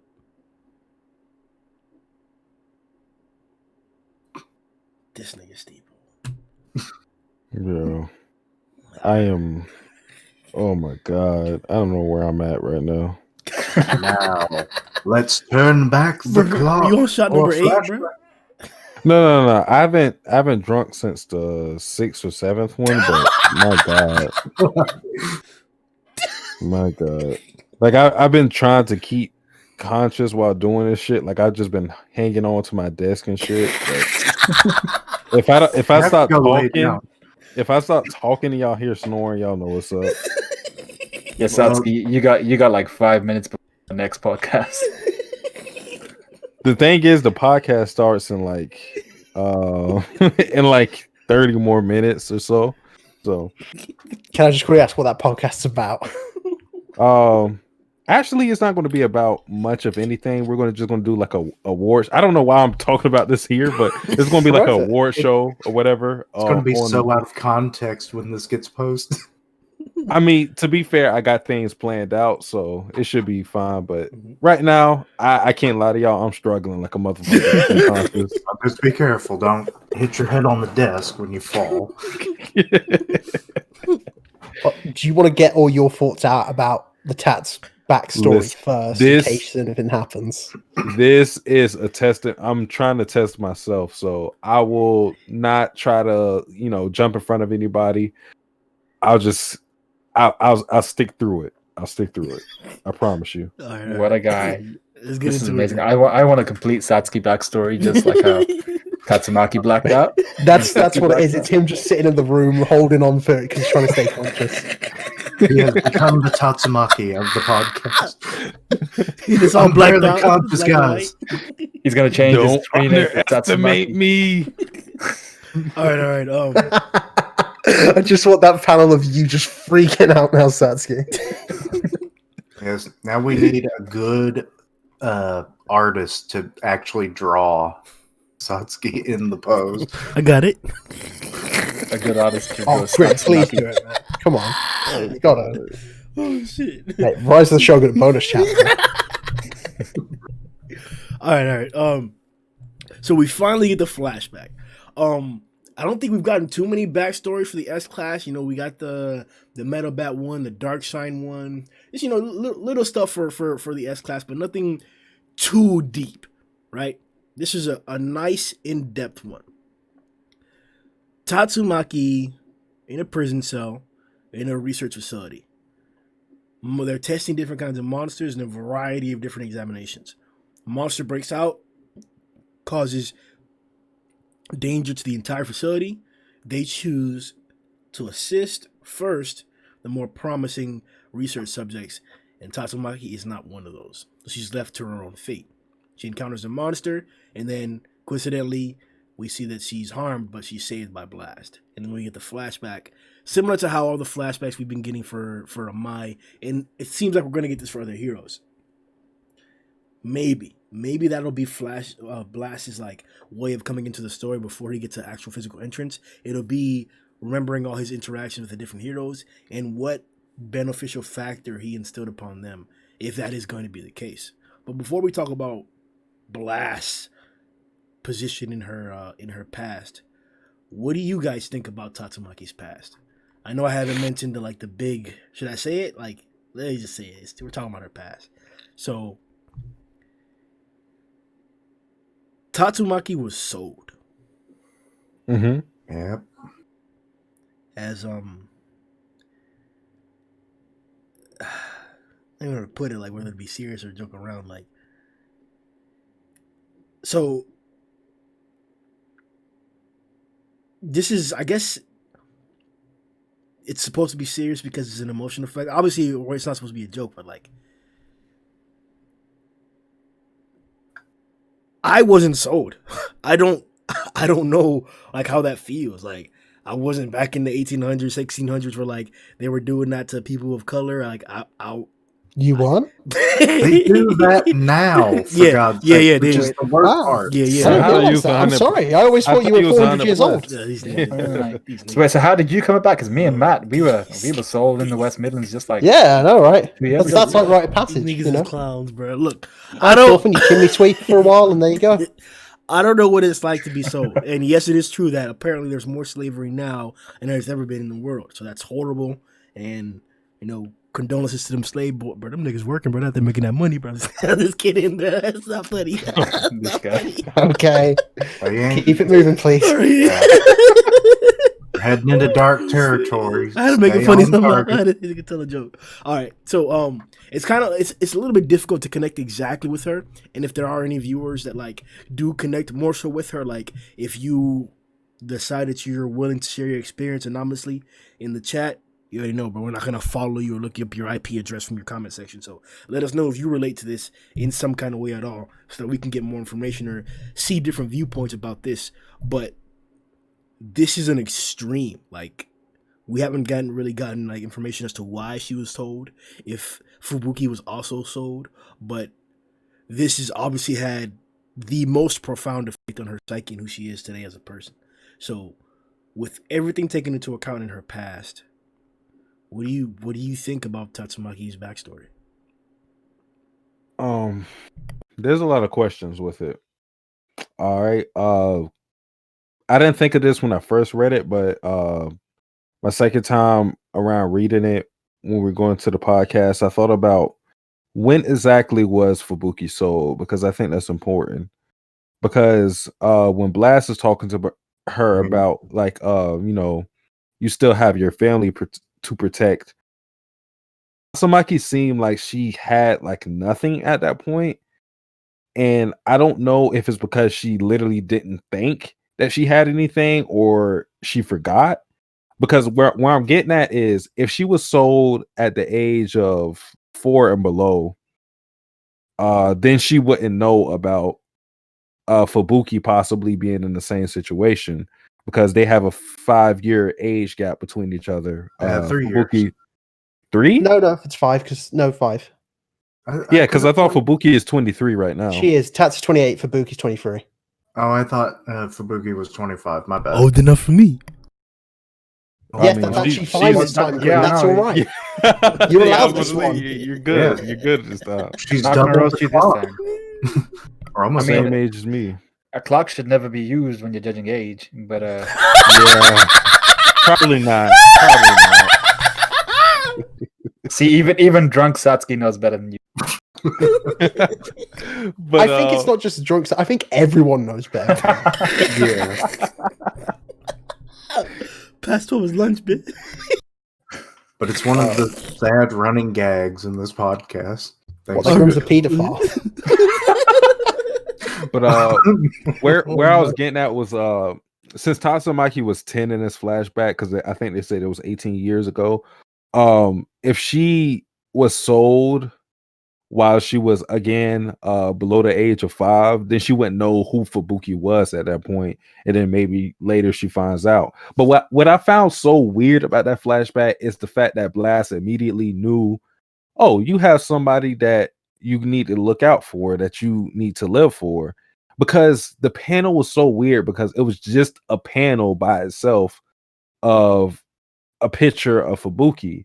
It wasn't like it was drawing attention to a picture that Tatsumaki was carrying around, or anybody else for that matter. It was just literally a panel by itself, blank, of Fubuki as a child. So it was such a weird thing. I don't know if Blast was able to like read Tatsumaki's mind or what, but I felt like that sequence was weird. I don't know how everybody else feels about it, but yeah, I felt that was weird.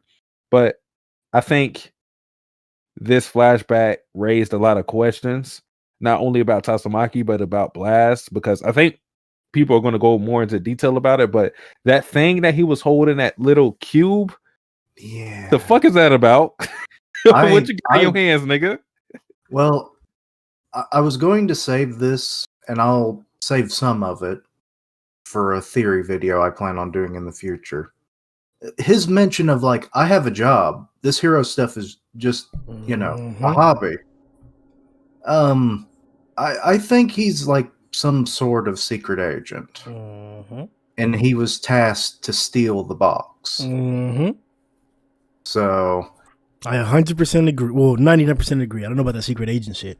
The nigga too big and strong, and he's wearing like that outfit is way too cool, Piccolo-ish. Sure, cool, whatever. That shit looks ugly as fuck to me. Hell no. By secret agent, I mean someone who can actually get shit done. I don't necessarily mean like all full-on espionage of a spy, but like he can go into a place, get whatever he needs done, and get out of there. Yeah. Nah, you guys are overestimating his. He works as the cashier to the store that for the sale. That would be the greatest reveal ever, is if Saitama goes to get like a loaf of bread, comes back like, have a nice day, S-class rank 1.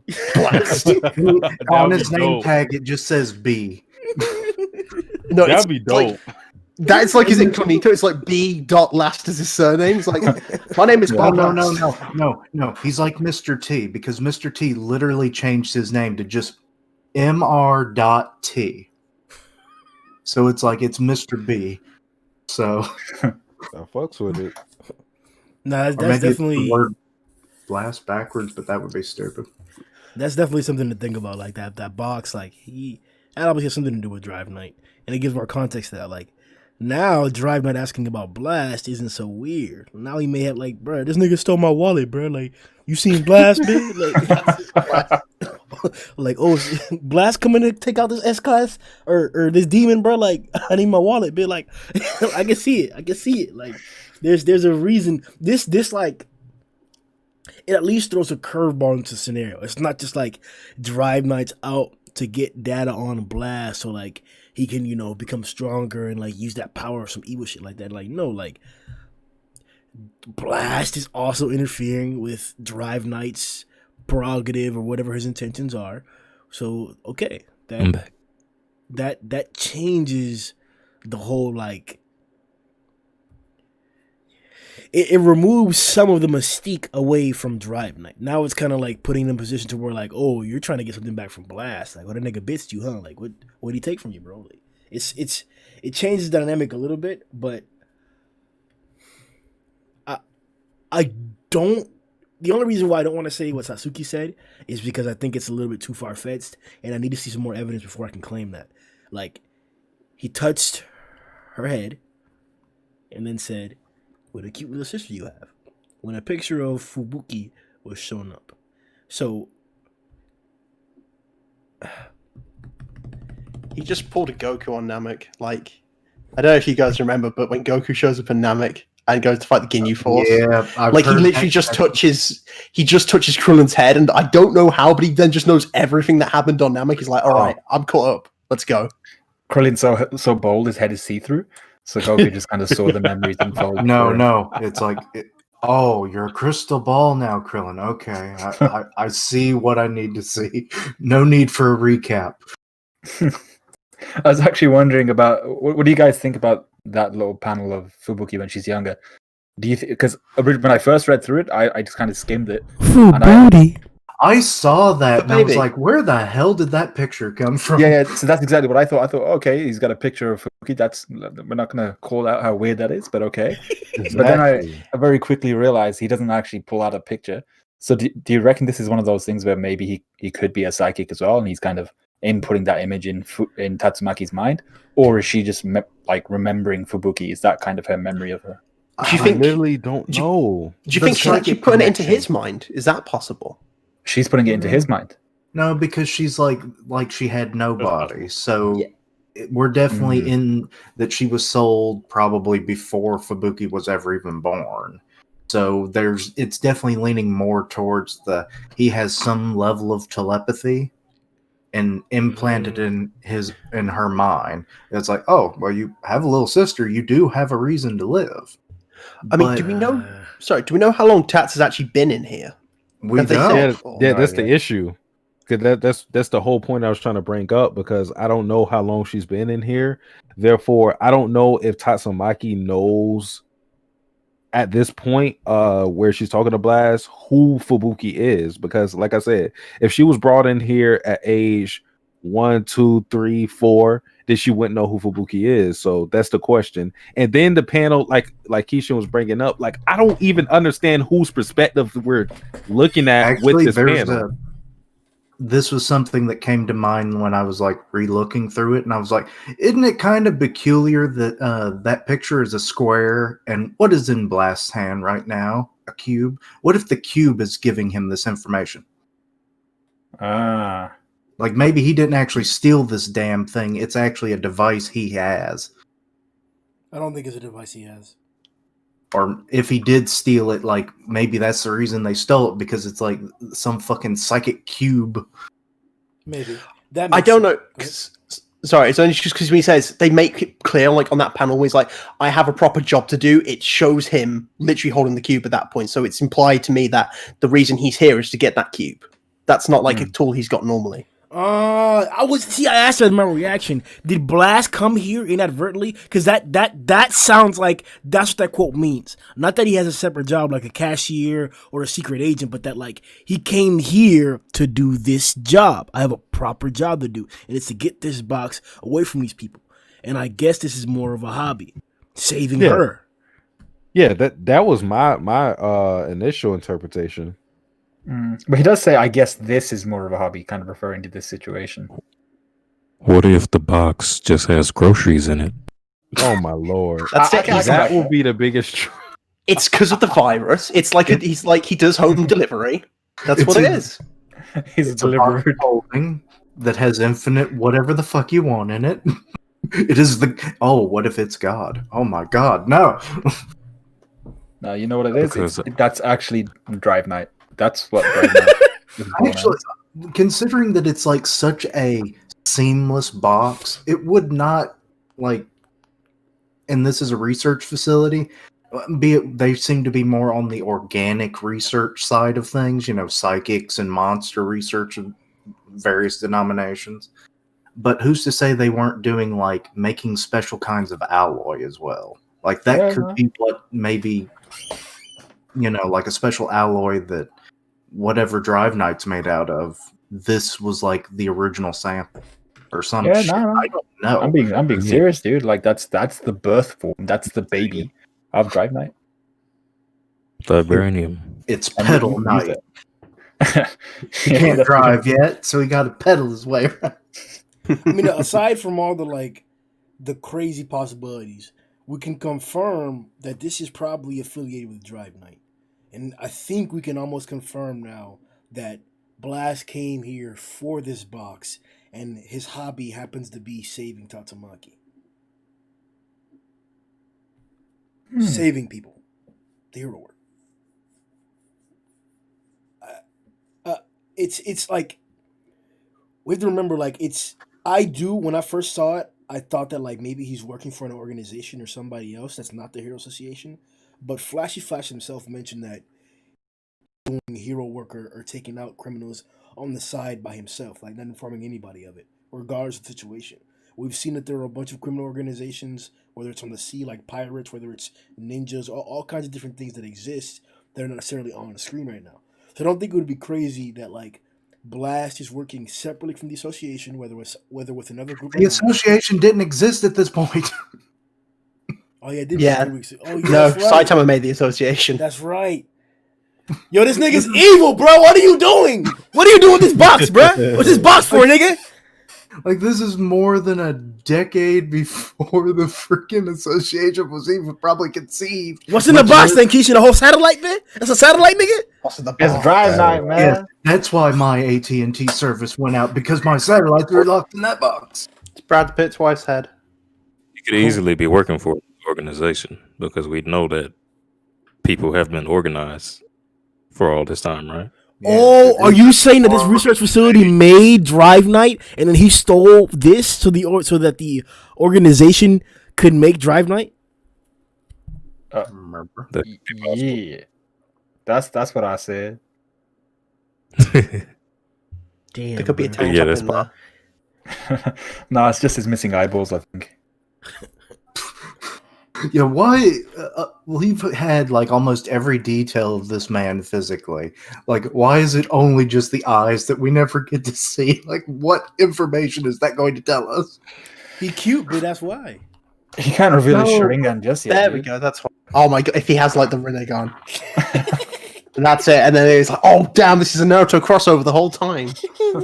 Wait for it. You know what? It's Asuma with Sharingan. That's all it is. Of course. Why did I not see it before? When Asuma died in Naruto, he actually just got Isekai'd over to One Punch Man, became Blast. Damn. Another mystery solved by the podcast crew. Well done, guys. GG. I think we can end the podcast here. There's nothing better. Well, if he's not smoking a cigarette, it can't be awesome. So, you know. All right. So one thing that was a coincidence with the My Mask flashback that I think may come into play later on is this whole emotional or like sentimental aspect that Blast is instilling in them. I really appreciate it, and it really changed my perspective of a My Mask, or it prepared me to change the perspective of a My Mask about how he's able to reassure his doubts by saying that he has self-control. And I think that by Blast telling her this, listen up, I'll give you one piece of advice for later. Keep in mind, for someone who has too much power, when the time comes, don't go expecting someone to save you. Another message that basically culminates in self-reliance, just like with a My Mask, like you have self-control. So I feel like these are like pivotal lessons that not only are they like as a saying, those are like really essential lessons. Like right now, the people who are watching this video, the people in this podcast, 100%, these are things that like they're essential for us. Like we're literally in the middle of our youth, getting to a point where we're preparing to like become responsible for like all aspects of our life, living locations, food, education, even other individuals. We're preparing to become responsible for our children or whatever it may be. Whenever we get to that point, like these are important lessons. You have to be self-reliant to an extent because people are going to rely upon you. You have to be dependable. Like you have to have self-control. You can't be going off in like your addictions or in your hobbies that like overtake your responsibilities. Like these are pivotal lessons. So to have Blast be associated with these like sentiments that these individuals have now, like Tatsumaki is headstrong, I'm assuming because of the statement. Like when the time comes, don't expect anyone to come save you. That's why she doesn't do that now. That's why she always tells him, like, I don't need help. I got it. That's why. Like, she literally went off on Genos up against the Dark Matter Thief ship because of this. That makes sense. That connection makes sense. The My Mask one is a little bit deeper to, like, connect. We still don't have all the information because there's something that he's hiding. Whether it's he's a monster, whatever it is, we don't know yet. But I'm still thinking that was just his mindscape. It's like, oh, I got rid of your evil tendencies, which was the monster that Blast in that occasion killed. So it suppressed the darker side so that he could regain his composure. I'm still thinking that's where that led. That wasn't so much a flashback, but it could be. bro, hell nah, bro. So the blood on the ground wasn't a flashback? That was from the literal monster that like I said, it could just be a physical representation of all of a My Mask's like darker tendencies, his more brutal, malicious nature. But then the heroic side of him comes in the form of Blast and would help him suppress it by beating the shit out of it.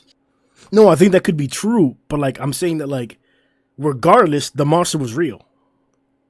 It might have been. I'm just saying because that was him in the present day, it's like an incomplete flashback, so we don't know if it did happen, how old he was at the time, because that's his present self being saved in that.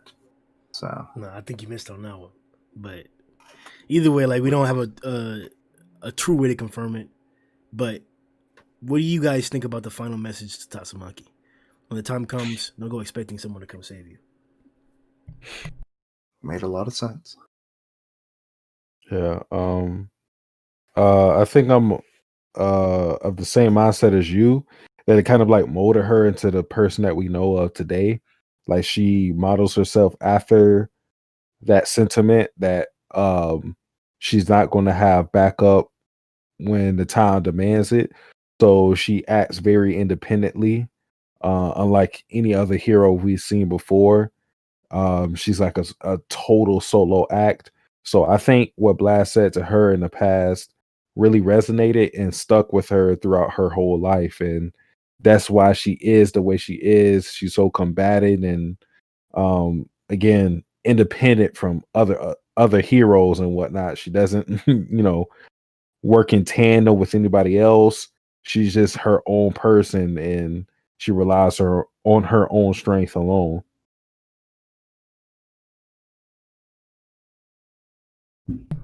Sundown, Matt.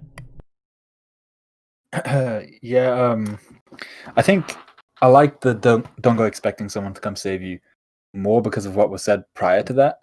So I think we basically get the clue that she was sold off by her mother and father because possibly due to her powers, and she was willing to almost basically throw away her life when that monster thing was coming in to eat her because she wasn't willing to use her powers, and her powers were the reason she got sold off. So that's kind of the trauma she has there in terms of using her powers. And then he goes on to say, "Don't go expecting someone to come save you." So I feel like that's almost just like him also reminding her not to lose herself again, as in go back to that state of not wanting to use your powers, even though you're so gifted, even though you have this blessing. So I liked it more in context with that, as well as the obvious, you're so powerful. Don't go expecting someone to come save you because you've got enough to kind of dish it out. Yeah, if you can't resolve it, then who can come and save you? Yeah. Matt. Yeah, I agree with what Sundown said, but it mirrors what this was said before, actually, like in a different way. But it's exactly what Saitama said to Fubuki when she went to try and recruit him. Of when he goes to say, when she obviously like goes to take him out, he's like, you're looking down on heroes. A hero fights whether they're on their own or with their team. Don't look down on heroes because you don't know when you're going to need to fight alone. So don't expect someone to come and save you. Is what Saitama said then.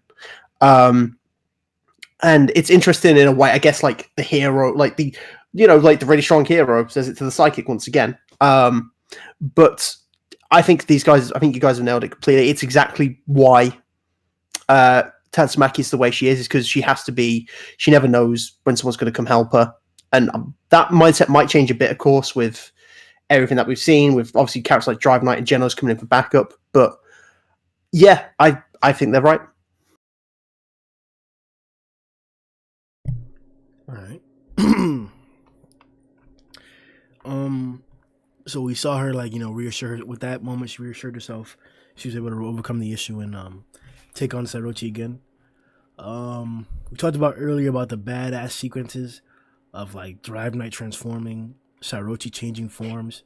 But what we didn't talk about is old boy, my boy Genos. Oh. All right, so I guess we are at the closing part. So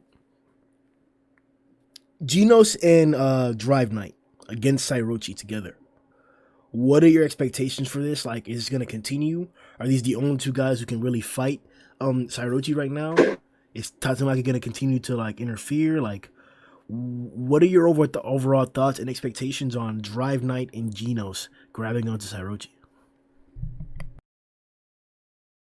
Well, we have our two cyborgs here, so I feel like they're definitely going to work together and they're going to fend off Psychos for as long as they possibly can. And maybe Tatsumaki is going to have her last burst of power because she seems to be on the verge of her limits.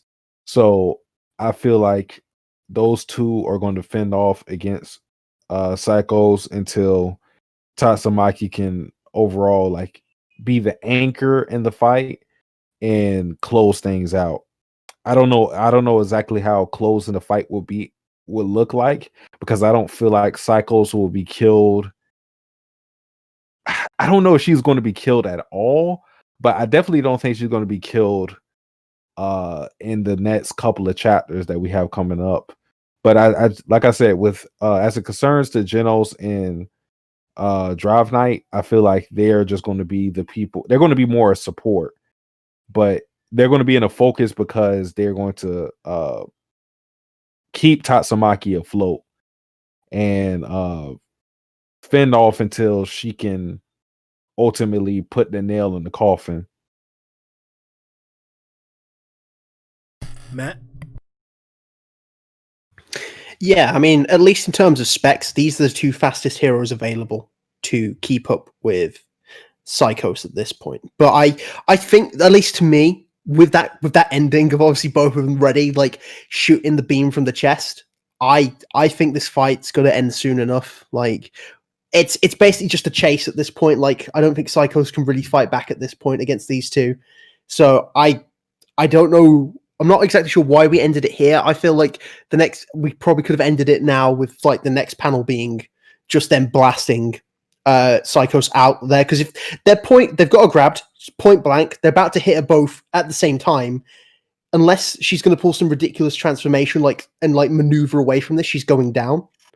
But it's a cool shot. I mean, yeah. I think this fight's coming to its close though now. I think it's gone on long enough in the background, and also we've got the main focus of it this chapter. I think it's ready to end. Sundo?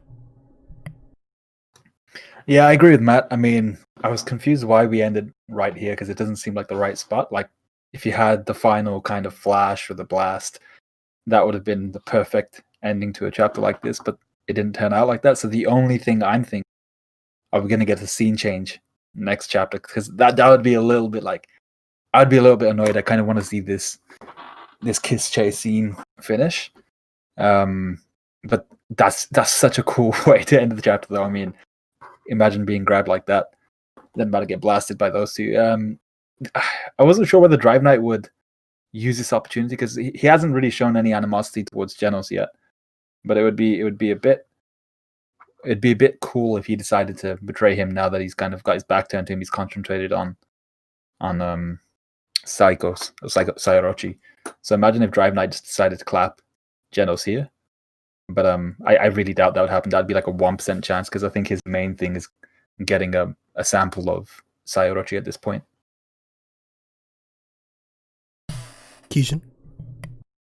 Yeah, with the two of them now, going to be doing like this dual, like unibeam, Iron Man style attack point blank. I could definitely see now that they're probably going to like be just hammering away, doing whatever damage they can, and in the background, we're going to notice a rather specific thing happening. The barrier is going to start to shrink, making all the damage they do, Sayorochi's going to be like, what the heck? Why is the barrier getting smaller? Well, whatever. I'm going to keep trying to knock these guys off and, try and keep them away. They're going to keep fighting her, maybe ripping the Orochi portion of the fusion away. So the jet's going to eventually be gone. And then finally, that's when Tatsumaki has it like almost completely reduced. And then she's like, hello. And then, Psychos is going to be like, oh, shit. And then that's just when the final blast is going to be. And it's going to be Tatsumaki that finishes her off. And then, at some point, like during the ripping and the tearing and the blasting, that's probably when Drive Knight will gather a sample, amongst the carnage. But yeah, like that's a cool way to end it. I would have liked to have actually seen the beam fired, that would have been probably the best point to end the chapter, but we got what we got. And I'm happy. Yeah, I definitely I enjoyed seeing Genos and Drive Knight work together to get on top of Sayorochi. The scenery was what made to me the sequence, like just seeing like for example, whenever like Drive Night like flies past Sairochi to jump back on her, like the scenery in the background just looks amazing. Uh, Whenever you see Genos actually jumping on Sairochi himself, it's you just see the huge like stock of the association and the curls around it, like in the background, the highway there, like it's this is just done so well. Like this is the type of stuff that like in a reread, this is what makes rereads good because you know what the final action or the final consequence of the panel is, but all the small details that like you usually forget or aren't too consequential, you get to like take them in all over again and like, oh my god, I can't wait to a reread so I see all this craziness. But Me too. I think it's gonna be crazy. This nigga, bruh. What? Actually, it would be kind of funny if like that's not actually. Waiting my friend to speak. How you feel about But that chapter ending? Yeah. Oh man, so I thought it was fire. Seeing the niggas come together and do that thing. Then, I always think it's cool when strong niggas get together and start punching niggas together. You know what I'm saying? What's gonna happen next? With a super duo punch? Oh, they about to punch her. What you think? No, I mean like lasers, maybe. What? Oh. Your predictions for the next chapter. Yeah. I think they're gonna blow up. She gonna blow up, but then she's gonna be all right. She's gonna be fine. Really? I feel like Murata's put too much work into Psycho's design to kill her off like this.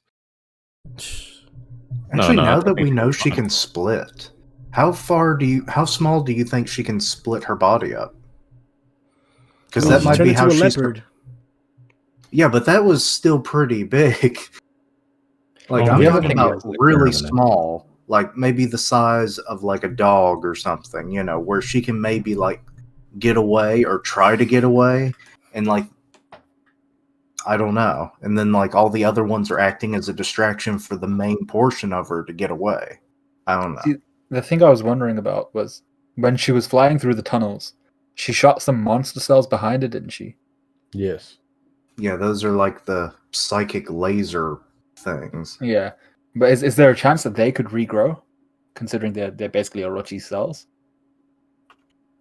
Maybe, unless that's not actually what they are. Yeah, I'm not sure. Like Drive Night made a whole big deal about it. I think in the chapter earlier, I think in this very chapter, he says, "Are these the Monster King cells?"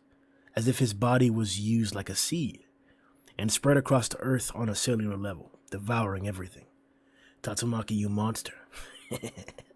Yeah, but I suppose that they wouldn't be able to regrow because the last time that happened, they needed the blood of the entire association. This time they have no one there, so unless it was repopulated real quick, his cells would probably just die out. Yeah, it's true. That's probably why they're having to be like that, what was the word? The like film membrane. That's it. The membrane that's around them that's still attaching them to the jet. So yeah, if they were there by themselves, yeah, they'd probably be dead in an hour. Anybody gonna say something? I was going to say, I don't know if this was ever focused on before. It may just be negligence on my part, but did you guys notice that Tatsumaki's hands were pretty much healed in that panel we see with her and Genos? Yeah, they're closed up, right? Yep. I found that kind of weird because it couldn't have been that much time that passed in between the time that she got impaled with her hands and what we got now. So I don't know. That looks pretty much healed to you. Like what was the other? No, not healed as in like it's all good and shit. It's just like the wound is closed up at the very least. Yeah, like you should be able to see through that because those spears went straight through her hands. Was the other picture like that? I don't know. That's why I didn't like. Yes. Yeah. I don't want to bring it up because I didn't know because I didn't try to pay attention to other. To the background that's behind them, because Genos is behind one hand and then the sky is behind another, and it's kind of a white background for the sky, and you could assume that that's like his energy and stuff from coming off of his body that might be lighting up the hole for that hand. I don't know. Yeah, we don't really have anything to compare it to. Ever since she took that attack, there's been no close up on her like that, really. Okay, yeah, then. Yeah. Because to me, this looks. I mean, I see what you're saying, but like, I don't know. Like, would you want to see like a clear hole? Like, do you want to see Genos' armor from this angle? Like, Yeah. Listen, I don't want to see anything. I'm just bringing attention to it. Like, I did a Tatsumaki power-up video once, and yeah, like, there is, like, some kind of a psychic healing thing, so unless she has that, and it's just slower because of all the damage she's taken and the power that she's using to keep up the nigga, barrier. who has psychic healing in One Punch Man? I'm just saying it Tatsumaki? was maybe. All right. It was just a possibility, is all I'm saying, but it's unlikely. Listen, that's not the hole I want to see from Tatsumaki. Hey, my boy. All right. So that's gonna be it for the greatness of 137. We've seen a multitude of improvements and progression in the storyline, and we're finally reaching what looks like a climax or an ending point of the Sairochi fight, the much wanted one. We don't know what's coming after the Sairochi fight. We don't even know if it's truly going to be ending or if there's going to be some more scattering or more things going on. We'll be anticipating that.